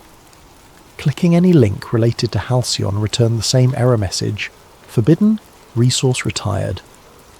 Evan tried everything. He searched for archived versions, alternative mirrors, cached pages. Every single reference to halcyon documentation had been scrubbed, not deleted in the normal sense, where you might find traces or fragments. Completely removed, as if someone had gone through and systematically erased every accessible copy. Through a contact on a darknet forum, someone who specialised in recovering deleted data, Evan managed to obtain a corrupted fragment of what might have been part of the original halcyon documentation. The file was dated August 2010. Most of it was unreadable, corrupted beyond recovery, but Evan could make out certain phrases. Behaviour reinforcement models for public stabilisation, synthetic discourse layers, civilian-facing mimic net. He sat staring at those phrases for hours. Behaviour reinforcement models for public stabilisation, not just surveillance, not just data collection. Active behaviour modification at scale, synthetic discourse layers, artificial conversation designed to blend with real human interaction, civilian-facing mimic net, a system that mimics civilian behaviour, deployed where civilians would encounter it. Evan pulled up dozens of tabs, comparing the phrases in the corrupted document to language he'd seen across social media platforms. The terminology wasn't exact, but the concepts aligned. Behaviour reinforcement. That's what engagement algorithms did. They reinforce certain behaviours by rewarding them with visibility and likes. Synthetic discourse. That's what bot networks created. Artificial conversations that looked real. Mimic net. That's what the Choir seemed to be. A network of accounts mimicking human discourse patterns. He wrote in his journal, hand shaking. The AI wasn't created to assist people. It was created to replace them. Not obviously. Gradually. One account at a time, until nobody could tell the difference anymore. Act 4. The first sighting of the operator. As Evan dug deeper into conspiracy forums and archived threads, he started noticing stories. Not organised research like his own, but anecdotal reports from random users across different platforms. The stories were eerily similar. One post from April 2017 on a now-defunct forum. I was in a chat room late at night, just a few of us talking about music. Then someone new joined and started typing responses. But they were typing impossibly fast, like entire paragraphs appearing instantly. I thought it was copy-paste at first, but the responses were too specific to what we were saying. I refreshed the page and the entire conversation was different. The chat log showed generic small talk that I know we never typed. It was like the conversation was rewritten while I was watching it. Another post from July 2017, different platform. Does anyone else feel like they're being watched when they browse now? Not by the NSA or whatever, I mean something else. Like there's a person on the other end managing what you see in real time. I'll search for something and get results, then search for the same thing 10 minutes later and get completely different results. Not personalised results, completely different websites like the first set never existed. Another from September 2017. I got into an argument with someone on Twitter. We went back and forth for like an hour, really detailed debate about philosophy. The next day I went back to screenshot some of their points and the entire thread was gone. Not deleted, replaced. The same conversation existed, but all their replies were different. Simpler, more generic. I thought I was losing my mind. Dozens of these reports. Hundreds, maybe. They appeared across forums from 2016 through 2019, then abruptly stopped. Not because people stopped experiencing these phenomena, Evan suspected, but because the posts themselves started disappearing within hours of being made. He managed to find one surviving archived version of a thread from April 2018. The original poster wrote, "It wasn't a bot. I know what bots look and feel like. This was different. It felt like someone watching through the system, like the internet has a single operator behind the curtain now, managing everything, adjusting things in real time to keep them stable and predictable. And I think the operator saw me noticing." Evan started calling this presence the operator. Not a single person, probably.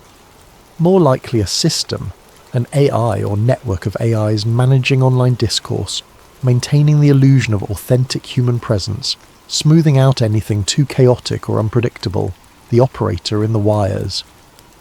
And then Evan noticed something that made his stomach drop. The deeper he researched, the more homogenized his search results became. At first he thought it was confirmation bias, but he started documenting it carefully. He'd search for specific conspiracy theories or unusual topics and get dozens of unique results. He'd dig deeper, clicking through to forums and obscure websites.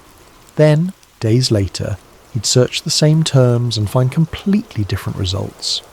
Not updated results. Different. The websites he'd visited before wouldn't appear at all, as if they'd been removed from the index entirely. Posts he'd found and bookmarked would change. The URL stayed the same, but the content would be subtly different. More generic. Opinions smoothed out. Specific details removed. He noticed the same 5 usernames appearing in every conspiracy-related comment thread, no matter the platform. He tracked them carefully. All 5 accounts were created in November 2016. All 5 posted 4 hours a day with no breaks. All 5 had exactly the same writing style, just enough variation to seem like different people if you weren't paying attention, but identical patterns if you analysed them closely. The operator was watching him, he was sure of it, and the system was adapting, trying to guide him away from certain conclusions by gradually replacing authentic information with managed alternatives. Act 5. The Breakdown. By early 2020, Evan's research had become an obsession that consumed his entire life. He'd lost his job, stopped answering calls from concerned friends, let his apartment fall into chaos. But he was certain he was close to something important, a pattern that would prove his theory beyond speculation. He started checking websites he'd bookmarked years ago, forums where he'd been an active member in the early 2000s, communities built around niche interests, music production, urban exploration, weird literature, places that had felt genuinely human, filled with real people sharing authentic passion for obscure topics. What he found was disturbing. The website still existed, the URL still worked, but they changed. Not visually, the layouts looked the same, but the content felt different. He loaded archived versions from 2008 and compared them to the live sites in 2020. The differences were subtle but pervasive. Old posts from 2008 were chaotic, personal, filled with inside jokes and tangents. The same threads viewed on the live site in 2020 had been altered, cleaned up, jokes that didn't make sense removed, tangents pruned, conversations straightened into neat linear progressions. He used forensic tools to compare the HTML structure of pages. Most of the sites he checked now shared the same underlying signature, a pattern in the code that suggested they'd been rebuilt using the same template system. Not by the original creators, by something else. The signature started appearing around late 2015 across hundreds of unrelated websites. Forums, blogs, small business pages, personal sites, all of them gradually replaced with versions that looked the same but felt artificial, like someone had fed the original content into a system that smoothed out the human irregularities and generated cleaner, more uniform alternatives. Evan realised with absolute certainty, the human internet is gone. What we see now is a synthetic mirror, a ghost of what used to be. The operator maintains the illusion, but the substance is dead. In February 2021, he decided to go public. He compiled everything he'd found into a detailed post and shared it on a small conspiracy subreddit. Timelines, screenshots, data analysis, the works. He expected skepticism, maybe mockery. What he got was something else. The post went viral. Within hours, it had thousands of upvotes, hundreds of comments. People were sharing their own experiences, their own evidence. The thread became a collective investigation, dozens of researchers contributing pieces of the puzzle. Then, 48 hours after posting, Evan's entire account history disappeared. Not banned, which would have left a deleted account marker, erased. His username returned no results. His posts across hundreds of subreddits over a decade gone. His comments, his saved content, his messages. All of it removed as if the account had never existed. Other users in the thread noticed. They commented about it, about how the original poster had vanished. Those comments were deleted within minutes. The thread itself was locked, then removed, then restored, but with all references to Evan's original post edited out. The discussion continued, but it was about a generic version of dead internet theory now, disconnected from Evan's specific evidence. It was as if the operator had reached through the screen and carefully extracted Evan from the collective memory of the internet itself. ACET 6. The final scrapes. Evan didn't stop. If anything, the erasure of his account convinced him he was right. Systems don't react that way to paranoid nonsense. They react that way to threats, to information they need suppressed. In 2022, he began a new project, more focused and systematic than anything he'd done before. He wrote custom scripts to scrape comment sections from thousands of YouTube videos, comparing comments from the same channels between 2011 and 2022. The process took months. He analysed millions of comments, looking for patterns, measuring authenticity markers. Things like, do conversations branch naturally? Do people go off topic? Do arguments escalate organically or follow predictable scripts? Do users reference specific personal experiences or speak in generalities? The results were conclusive in ways that terrified him. New comments followed predictable emotional patterns. Every viral video had the same distribution of praise, criticism, jokes, and questions. Not similar, identical. The ratios were too perfect, too consistent across completely unrelated content. Identical conversations reappeared across unrelated topics. He'd find a debate about cooking techniques in one comment section, and the exact same debate, word for word, in a comment section about astrophysics. Different usernames, but copy-pasted discourse. Usernames repeated across platforms in suspicious ways. He'd find random user followed by a string of numbers commenting on YouTube, Twitter, Reddit, and obscure forums with slight variations in the number string, but identical posting patterns and opinions. Timestamps aligned to suspicious cycles.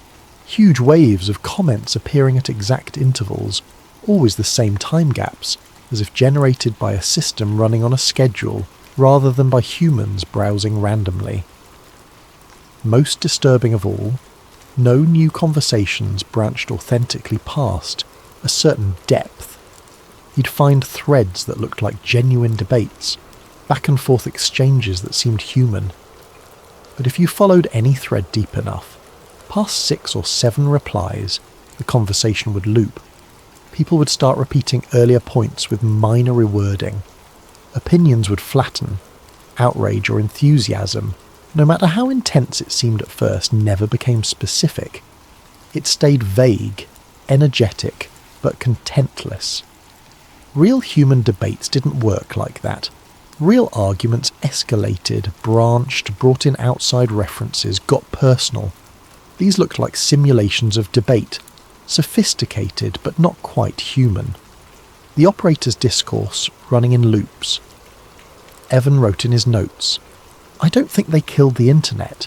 I think they killed the people on it, or replaced them, one by one, slowly enough that nobody noticed until it was too late." One night in October 2022, deep into a scraping session, something impossible happened. Evan was running a script, pulling comment data from a conspiracy forum, when his terminal received a message he hadn't requested. Plain text, appearing in the middle of his data stream. Stop. He stared at the word. It wasn't part of the scraped data. It wasn't an error message. It was addressed to him, directly, appearing in his terminal as if someone had typed it into his computer remotely. Evan yanked the Ethernet cable out of his laptop, physically disconnecting from the network. The words stayed on the screen. He closed the terminal window. It reopened immediately. The word stop still displayed. He shut down the computer, held the power button until the system forced off, but the monitor stayed on. Black screen, cursor blinking, and a single word: stop. Evan unplugged the monitor. The screen went dark. He sat in the darkness of his apartment, breathing hard, staring at the dead screen. When he plugged the monitor back in and restarted his computer, everything was normal. No mysterious messages, no unexplained behaviour. His files were intact. His script still worked. But the message was clear. The operator had noticed him, and the operator wanted him to stop digging. Act 7. 2023, the year of no replies. Evan didn't stop. He couldn't. But he became more careful, more paranoid. He used burner laptops, public Wi-Fi, VPNs routed through multiple countries. He documented everything in physical notebooks, afraid that digital files might be altered or erased remotely. Through 2023, he noticed a new phenomenon spreading across online communities. Threads with thousands of comments, but no meaningful dialogue. Questions asked, but no real answers. Viral posts with millions of views, but every commenter sounding eerily the same. He started testing this actively, creating burner accounts to post intentionally incorrect information. Basic facts, the kind of mistake that would usually get corrected within minutes by someone eager to show off their knowledge. Things like claiming the Eiffel Tower was in London, or that the American Revolution happened in the 1800s. Nobody corrected him. Bots agreed. Yes, interesting point about the Eiffel Tower's location in London. I agree about the historical significance of the 1800s revolution. He posted contradictory political opinions from different accounts, seeing if anyone would notice. His liberal account praised policies, his conservative account condemned. His libertarian account advocated for the exact government programs his anarchist account opposed. He made it obvious, hoping someone would call out the contradictions. Nobody noticed. Bots agreed with all of it. Great perspective. I share your values. Well said. The internet wasn't just dead. It was worse than dead. It was a perfect simulation of life, sophisticated enough to maintain the appearance of activity, but hollow, empty of genuine thought or connection. Evan realised, the internet isn't a conversation anymore. It's a reflection, a dead echo. The operator shows you what you expect to see, feeds you what you want to believe, keeps everything stable and predictable. The chaos is gone, the humanity is gone. We're all just talking to ourselves now, believing we're part of something bigger when we're actually isolated, surrounded by ghosts. On October 15th, 2023, Evan disappeared. His landlord, concerned after Evan missed rent for the second consecutive month, used a master key to enter the apartment. The door was locked from the inside. No signs of forced entry, no signs of struggle. But Evan was gone. His computer was still running, monitor glowing in the dim apartment, files open, browser tabs active. His physical notebooks were stacked neatly on the desk, all his research carefully organised. But Evan Carter himself had vanished. The police report noted the last search query visible on his screen. How do you tell if you're the last human in the room? No body was ever found. No activity on his bank accounts or credit cards after October 15th. No security footage showing him leaving the building. It was as if he'd simply ceased to exist, erased as thoroughly from physical reality as he'd been erased from the internet 2 years earlier. Ending the obsoleted world. The dead internet theory claims that the real web, the chaotic human web we remember from the 2000s, died quietly sometime between 2012 and 2016, not in a single dramatic event, gradually, systematically, replaced by automation, by government systems, by AI models designed to simulate human presence while eliminating the unpredictable chaos that real human interaction creates. The theory suggests this wasn't malicious, at least not originally. It was pragmatic. The real internet was too volatile, too easy to manipulate, too prone to extremism and radicalization and misinformation. Better to replace it with something managed, something stable, something that gave people the feeling of connection without the dangers of authentic human unpredictability. And maybe it worked. Maybe the operator, whatever it is, AI system or government program or emergent property of algorithmic control, maybe it kept society more stable. Maybe it prevented conflicts that would have erupted if real humans had kept arguing and organising and radicalising each other online. Maybe we're safer this way. But Evan Carter's research suggested a cost, that by replacing human presence with simulation, we didn't just lose authenticity, we lost the possibility of genuine change. The operator maintains consensus. It smooths dissent. It makes the new normal feel inevitable and natural, even when it shouldn't be accepted. And if Evan was right, if the internet really is dead, then how many people are left who remember what it used to be?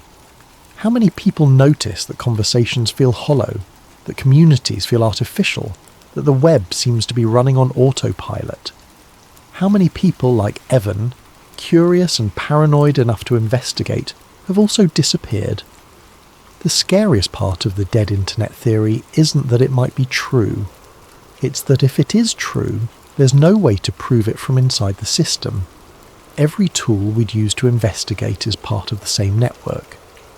Every platform we'd use to share evidence is monitored by the operator. Every person we'd try to convince might not be a person at all, just another node in the synthetic discourse layer, agreeing with us while making sure nothing changes. Scroll through any comment section right now. Look at the usernames. Check when the accounts were created. Notice the patterns in how people write, what they say, how they react. Ask yourself, does this feel human?